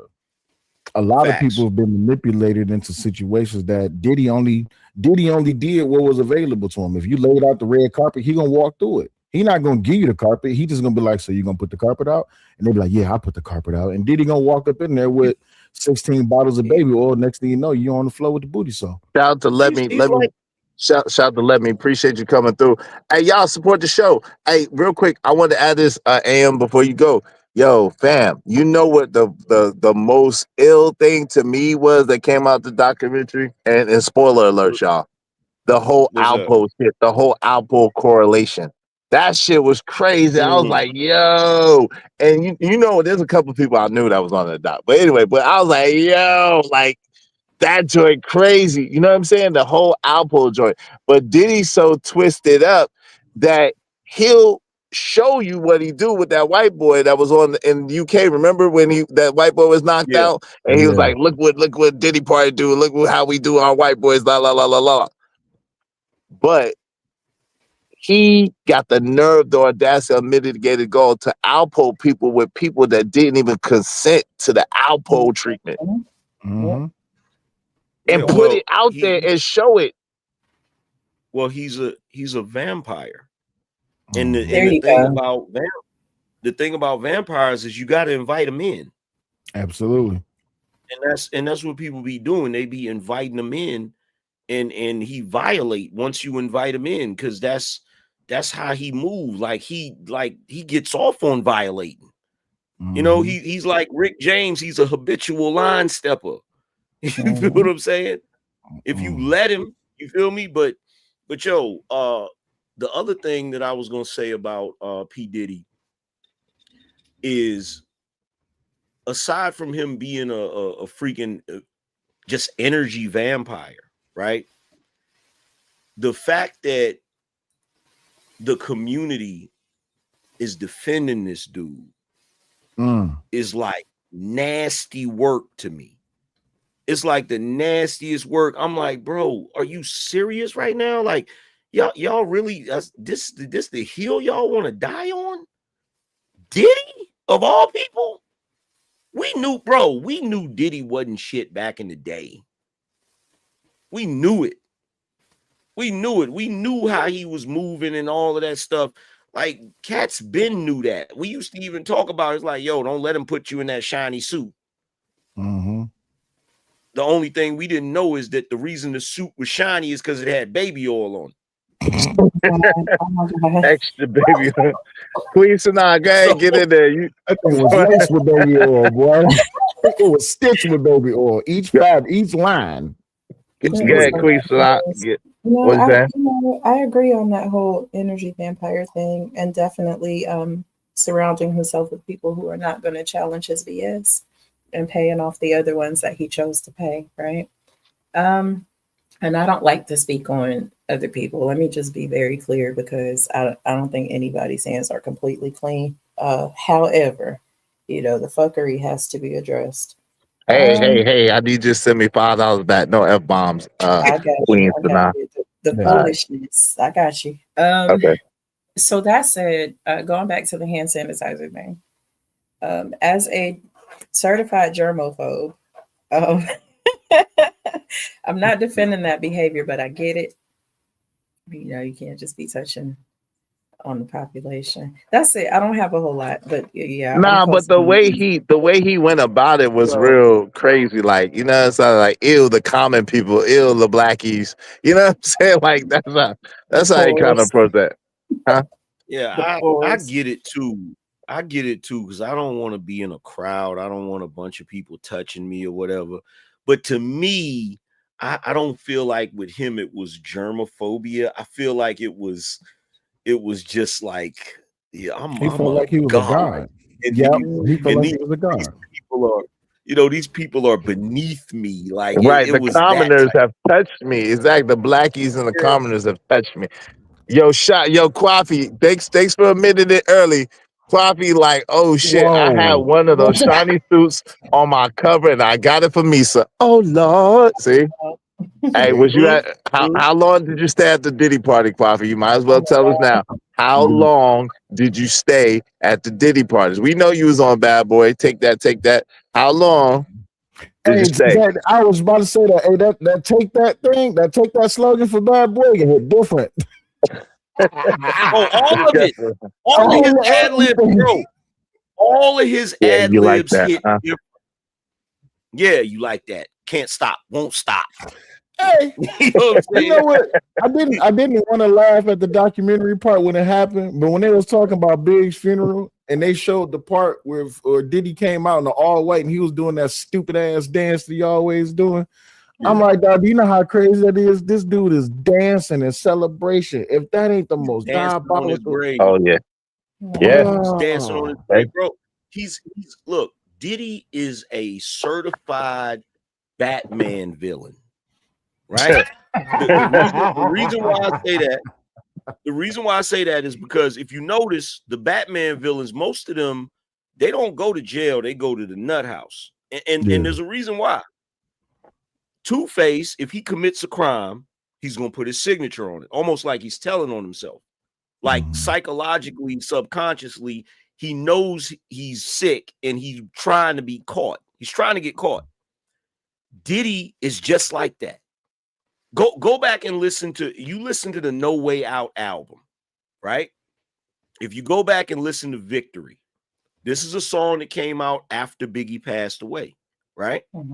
At the end of the song, he said, "It's all messed up now. What I'm gonna do now?" Why would he say that? Why would he say that?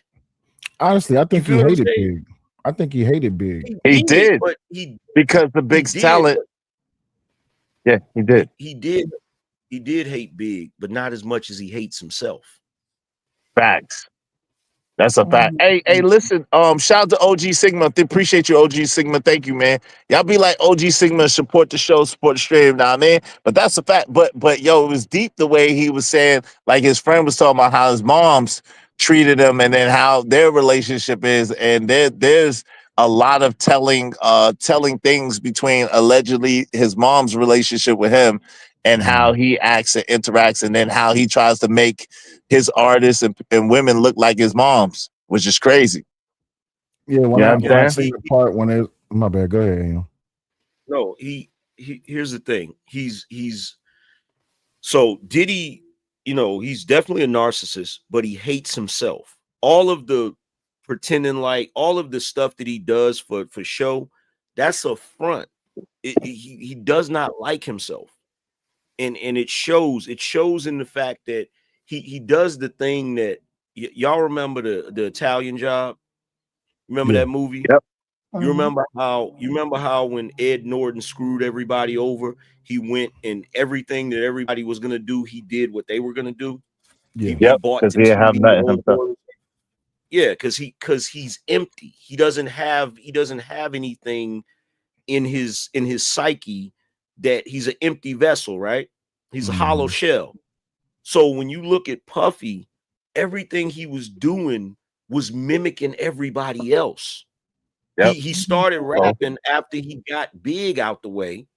He, even when he was registering them hotels that him and Cassie was going in, he was calling himself Frank Black. Frank Black. Yep. Yeah. I caught on to that, like when what's the name of that song that him and Big did when he said my man's Frank White. I can't remember the rest of the lyric. Because Yeah. Frank But White was the king of New York, right? Yes. And yeah, that's what Biggie was patterning himself after. But see, here's the other thing that was an indication of it. If you go back and you look at the Juicy video, right? Mhm. The Juicy video, you'll see Puffy, walking around in with his shirt off or whatever, right? Mhm. Bro, the freaking Juicy video is the I Get Around video. That's all it is. Yeah. Yeah. Right. Yeah. Basically in the hot tub and all that. Hey, Yeah. shout out to Ronnie, man. Appreciate it. Salutations to you too, Ronnie. Yo, shout out to Jay Lewis. She said, oh my goodness, his mom raised a demon because she was a demon. Oh Lord. He beat up his mama. Allegedly, because they push it back. They suing big time for that one. Allegedly. What do you expect? What do you expect? Of course he's gonna be a demon. Bro, his pops was so diabolical, his own people took him out. Yeah. Hmm? Yeah, Melvin Combs. Yeah. Yeah. He snitched on the crew, allegedly. Melvin Combs was Is that why? but Is that why Diddy said my pops was a snitch? yes. Wow. Yeah. He was a big Melvin Combs was one of the big boy. He was hanging out with your man Nicky Barnes and them. Frank Lucas, Nicky Barnes and them. Mm-hmm. Yep. So he got a whole, like, he instead of taking him away from that, like his mama kind of embraced that, because look, she was talking in code, but I know what she was talking about when she said that, when Lil Buddy said that we would ride with his mama to Harlem and she would stop at certain spots and she had to go in there and she told us to, sit in the car and wait. And he said, nobody messed with the car. What do you think she was doing? She was going there collecting. We know what she was doing. Yeah. No, she was collecting all that. Selling, yeah, but she was one of them madams too. She was selling it too. Yeah, allegedly. Yeah. Oh, she was dropping it off. Yeah, but not just like that. She was controlling other women too. She had parties. She was controlling other women too. Allegedly. That's what's being said. Is being alleged that he was exposed to this stuff from a very young age. Yeah, and allegedly. it's also being said that he had experienced some things as well as a young person that kind of contributes to the deviance. Yeah, he probably got interfered with. Like usually when because it's same thing with R. Kelly. He early on he got interfered with. That's why they, people that are victimized often become victimizers. Mm-hmm. They don't get help, But yeah, It's Puffy's crazy. diabolical. He's look. Let me tell you something. Puffy, I don't care what nobody say. He's gonna go down in history as one of the first dudes that's a real life Batman villain. Like, do y'all think, bro? Go ahead. I'm sorry, I got a little bit of that. I apologize about that. Let me ask you a quick question. Do y'all think that he's gonna ever get out? Like, because with this documentary and then plus with Keefy D, Ben said that last year before the even trial, Keefy D said what he said about Puff's alleged involvement in Tupac's joint. Do y'all think now that they got him that they're gonna open it up for all these bodies that's around Puff, and that might potentially make him have to stay in there forever?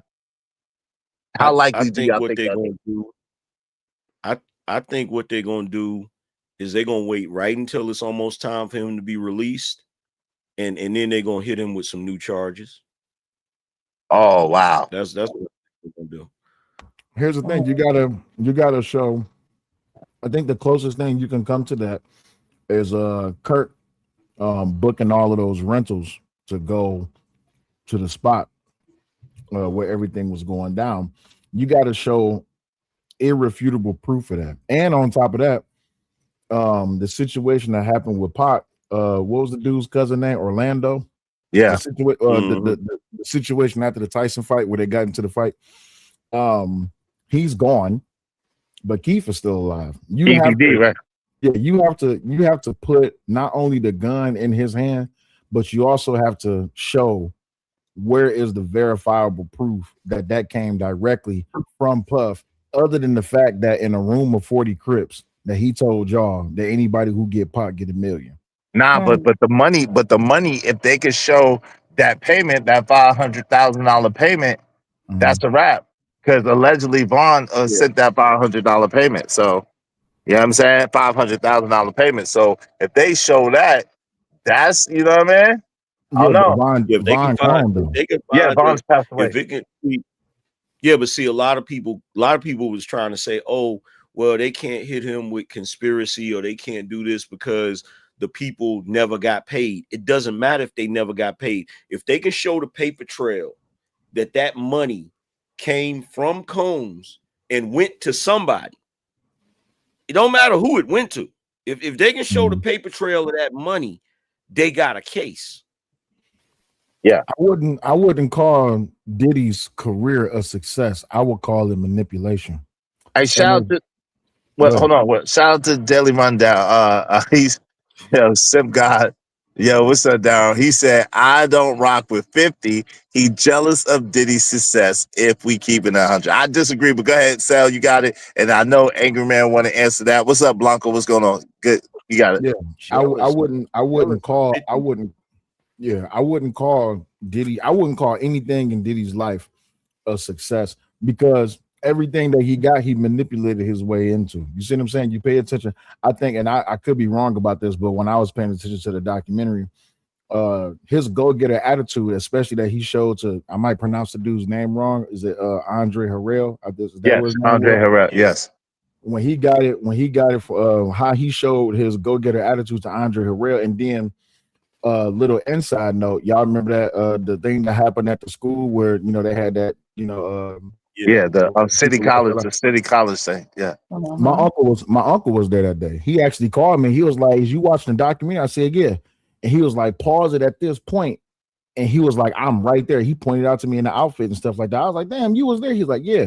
But other than that, I mean, Diddy has always been in the position to where he's gotten away with everything that he's done, but that's only because he manipulated his way into getting away from it. This particular situation that Diddy is in right now, only because Cassie opened her mouth and not what was it, like 12, 13, 14, 15 lawsuits later, it's just like, yeah, you can't run away from no more.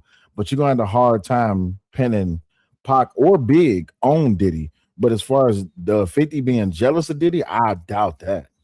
We forget about Kim Porter. We forget about Kim Porter. We forget about Heavy D got arrested themselves. We forget about Shakur. We forget about Chris Lighty. I got a feeling that a lot of 50s allegedly, you know what I'm saying? Because there's a story out there about Chris Lighty that's deep too.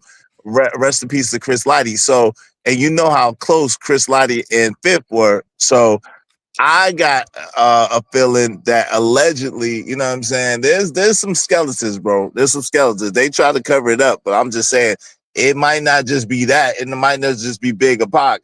It might be other things too. Shout out to Ari Nicole. Hey, good to see you, sis. Go ahead, AM. What say you, bro? So to say that 50 is jealous of P. Diddy's success is crazy because P. Diddy never had a wave like 50. Never. He never had a wave like 50. He's not musically talented like 50. He doesn't get the same street credibility as 50. And you got to think 50 ain't somebody that just got he not some Johnny come lately dude. That dude been in the game going all the way back. Why do you think he actually wrote something for Puffy? Like 50 been around for a minute. Like, see, a lot of times people don't realize how long people have been in the game because they only know them when they pop or when they blow up. That's just like with DMX.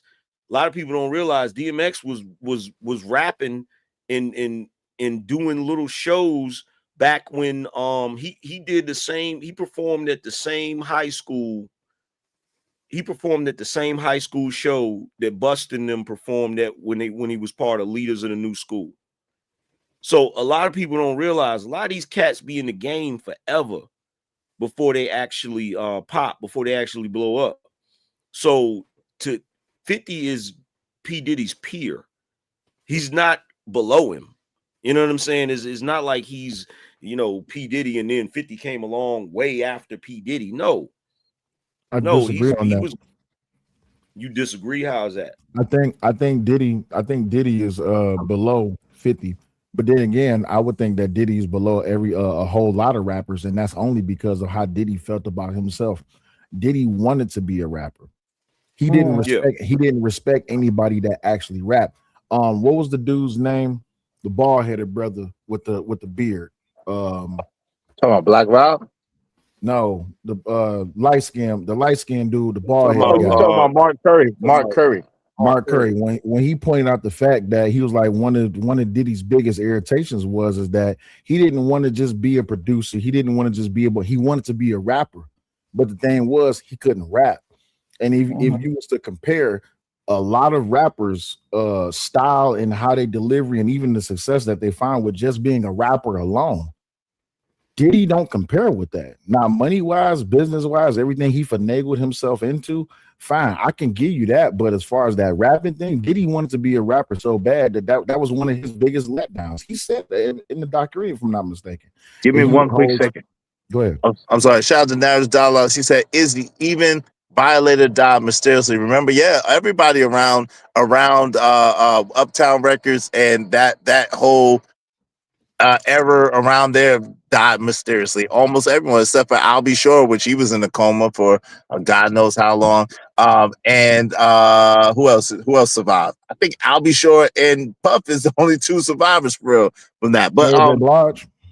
Oh yeah, but Mary J. Blige, she was an artist, so she never was in the upper management, so that don't really count. But yo, if y'all would support the show, support the stream, we got about like 18 more minutes of this show. I appreciate y'all. Make sure y'all tap in and tune in with us at 7:00 Eastern Standard Time right here. We're doing Tough Talk Thursday, so make sure y'all tap back in with us.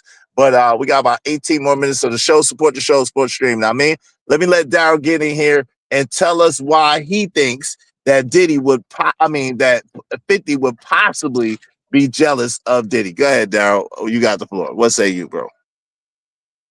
I thought it was obvious, bro. But I mean, let's start here, right? So let me ask you a question before I even go into that. Who y'all think is a better rapper between Dr. Dre and 50 Cent? 50 Cent. 50 Cent. Who is more of a legend in hip hop, Dr. Dre or 50 Cent? Dr. Dre. Dr. Dre. Right. So my whole point is like when we talk about Diddy, and I hear people be like, "Oh, they start off with rapping." I already know we having a disingenuous conversation because clearly Diddy didn't. Nobody knew Diddy for rapping. You know what I'm saying? He was equivalent to Suge, and basically not Dre. Definitely not equivalent, but he was definitely on every producing type shit, right? So my whole thing is this: whether he manipulated or not, it don't even matter. He was able to garner money. He was controlling New York for a lot. Now, Angry Man, as far as the beginning stuff before Get Rich or Die Trying, I know about all of that. That's the reason why I don't rock with dude. I know about the situation with Smurf. I know about when you look at the police report, it don't say he got shot 9 times. We can pull all this up on the internet. This is public information. I know I got the video of Smurf saying, "Oh yeah, bro got shot up and he ain't even slide for himself. We had to go slide for him. And he ain't even come back and look out for them the homies." We got 50 Cent on stage saying F Smurf after they took bullets for him. So to me, it's a lot of stuff. Reason why I don't look at it down. I look at the music careers. Cool. Diddy hasn't had a #1 album like Get Rich or Die Trying. When you put Bad Boy catalog next to, Diddy next to G Units, for example, it's no comparison. On top of that, he's responsible for who some consider the best rapper of all time in Biggie Smalls, definitely the best female rapper of all time in Lil' Kim, right? So I think that he done did so much for hip hop. Unless you don't respect Biggie and respect all these different dudes that came up with him, I think it's impossible to say his only peer is Suge Knight. That's it. And maybe Dr. Dre. That's it. Let Angry Man get in there. Go ahead. Okay, so let's clear up a few things. First of all, the only reason 50 would need Smurf and them to slide for him is because he was recovering. And it's not even 100 that 50 told them to do that. because they was young wild niggas and they felt like doing what they needed to do for their mans. That's number one. Number two, when you're talking about him saying F Smurf, the whole reason why he's saying F Smurf is because Smurf and a lot of the G Unit members were violating and getting ready to mess up what 50 had going on. His main rule that he had was, yo, y'all can't be fighting each other. They got to fighting over a free Mitchell and Ness jersey. And he told them, yo, y'all got to go home, right? So they went home. And after they went home, they started talking trash. And the type of dude 50 is, you start talking trash about him, he gonna go ham, especially if he wasn't the one that did something wrong. You the one that did something wrong. He literally, and see, here's another part. It wasn't just the jersey, it was a bunch of stuff. He got all of the G Unit members a deal to where they would get a check from Reebok just for wearing the G Unit sneakers. You go to a board meeting, they all got on Nikes. So it was a bunch of stuff that they were doing that wasn't conducive to what 50 was trying to do. And they was about to mess things up for him. So that's the whole reason why all of that came about, right? Now, when you're talking about P. Diddy and how he didn't start out trying to rap, that's not 100% true. Go back and look at the Super Cat remix. Who's that with Super Cat? All of that BS, right? He tried to start being a rapper. He tried, but somebody told him, nah, bro, that ain't it. You feel me? Or he knew he wasn't going to be able to do it himself. So then you have him linking up with Craig Mack, linking up with Biggie or whatever. And here's the thing. I will never attribute Biggie or any of them rappers to Puffy. I don't look at that like that's Puffy's catalog.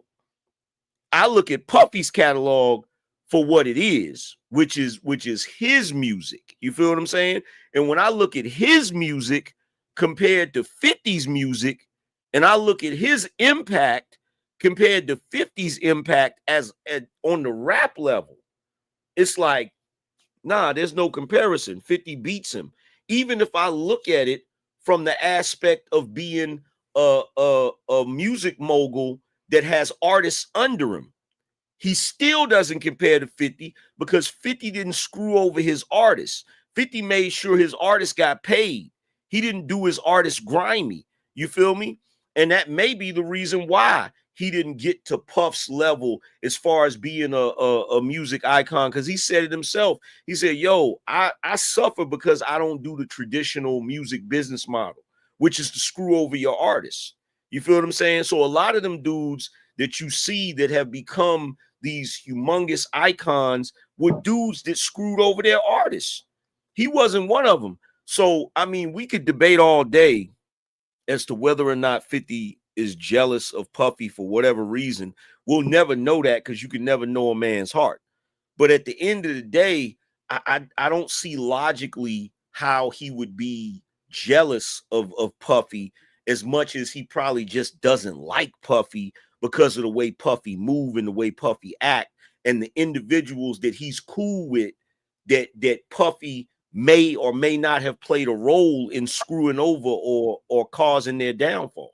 So to me, I feel like him being a street dude, whether we agree with his street activities or not, he looking at Puffy like, yo, you not, that's just like if you or any of us out here, we really from the street and we really interact in the street and we know how the shit go.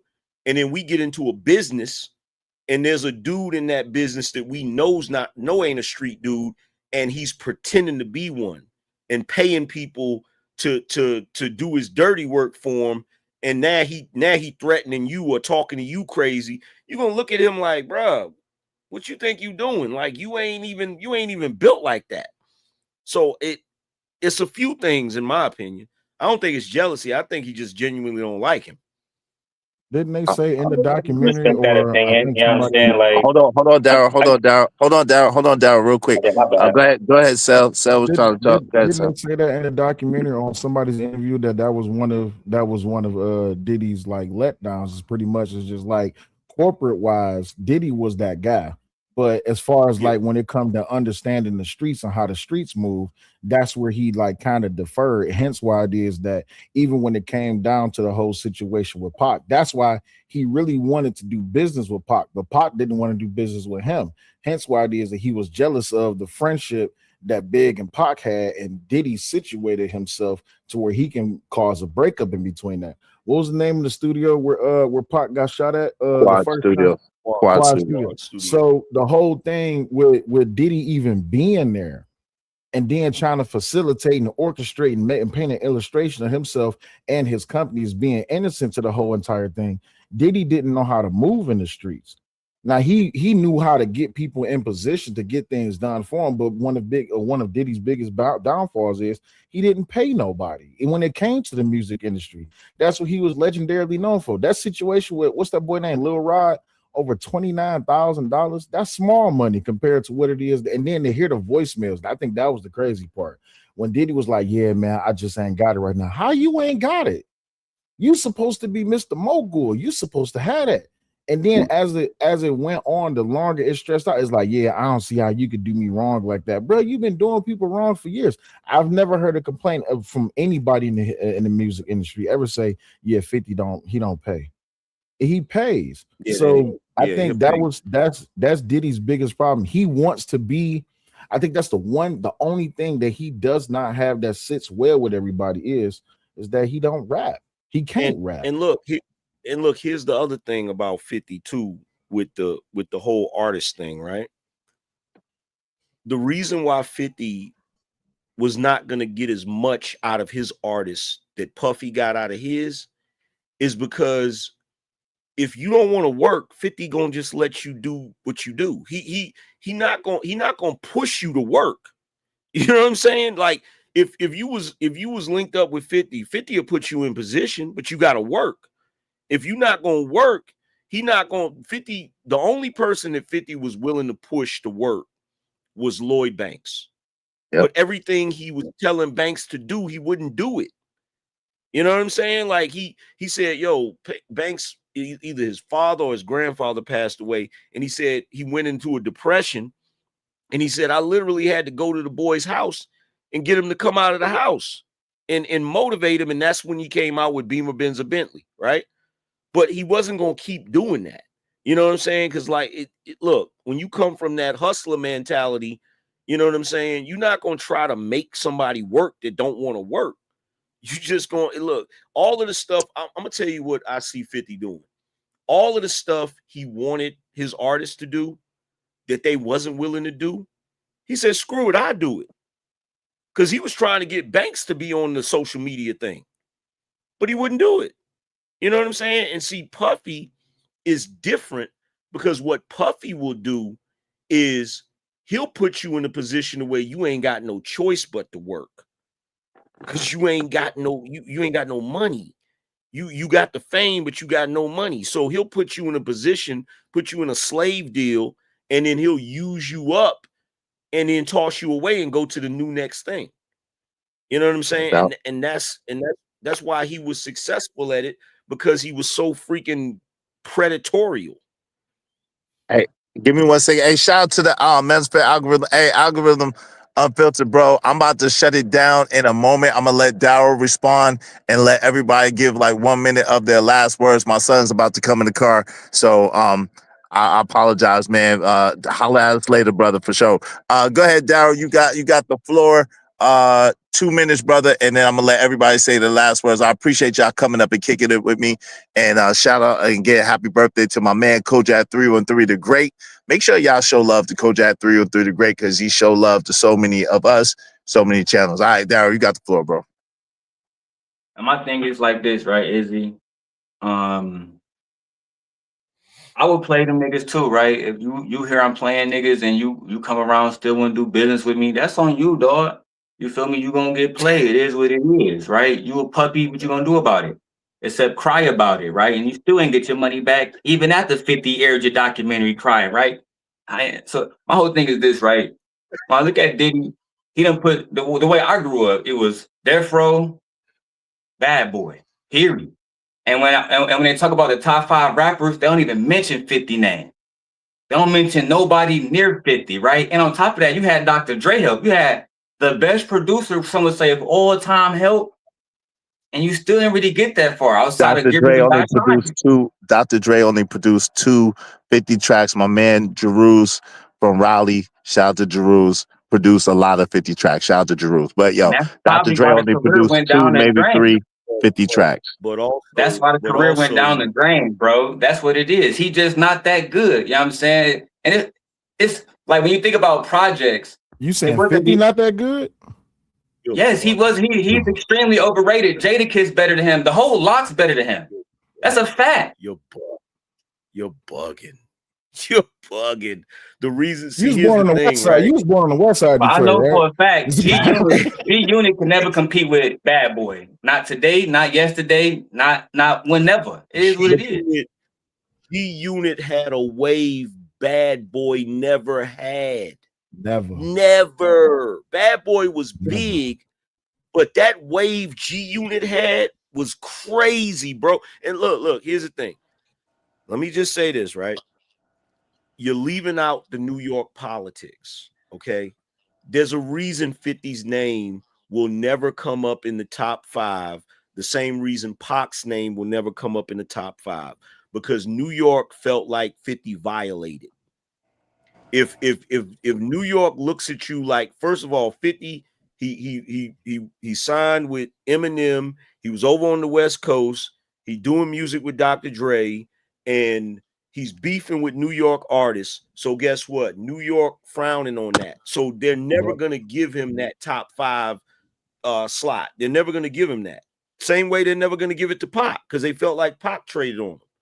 Yep. So that's part of that. You feel what I'm saying? As far as his talent, bro, we talking about a dude that not only wrote some of the illest hooks. You feel what I'm saying? This dude even got R&B songs he's written. Mm-hmm. Like the dude is talented. Like we can't sit here and say he's not talented, because even if you want to, you know, I can't say nothing about the catalog, because if you don't like the catalog, that's your personal preference, right? Mm-hmm. But there are very few albums that was as big as Get Rich or Die Trying. Yep. No doubt. It was the How to Rob record. That's what did it. Everybody in New York felt some type of way about that How to Rob record, because he went after everybody. And even when you go listen to people now, they was like, the How to Rob record, that's not even that. The only reason people even talk about How to Rob is because that's what people talk about. It's other mixtapes that 50 did that was even more brutal than How to Rob. How to Rob was just crazy, because he not only just went hard at it, but he named names and he went after everybody.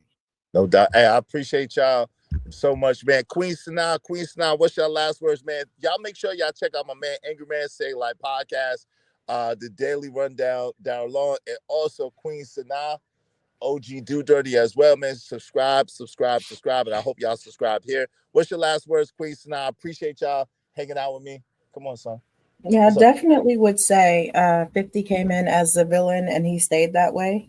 He stayed true to his brand, right? Super troll of the century. Don't be like Puffy, kids. And that's my t-shirt. Don't be like Puffy. All right, y'all. We out. Much love to y'all. I gotta get out of here. I appreciate all of y'all. Happy birthday to my guy, Kojak 3 and 3 the Great. Thank you to everybody that supported the show. Thank y'all, all of y'all, for hanging out with me. Y'all could have been anywhere in the world. Y'all chose to be here with me. Tune that back in at 7 o'clock Eastern Standard Time to Tough Talk Thursday. We out of here, y'all. I appreciate y'all, man. I'm out. I appreciate y'all for real. All right, let's go.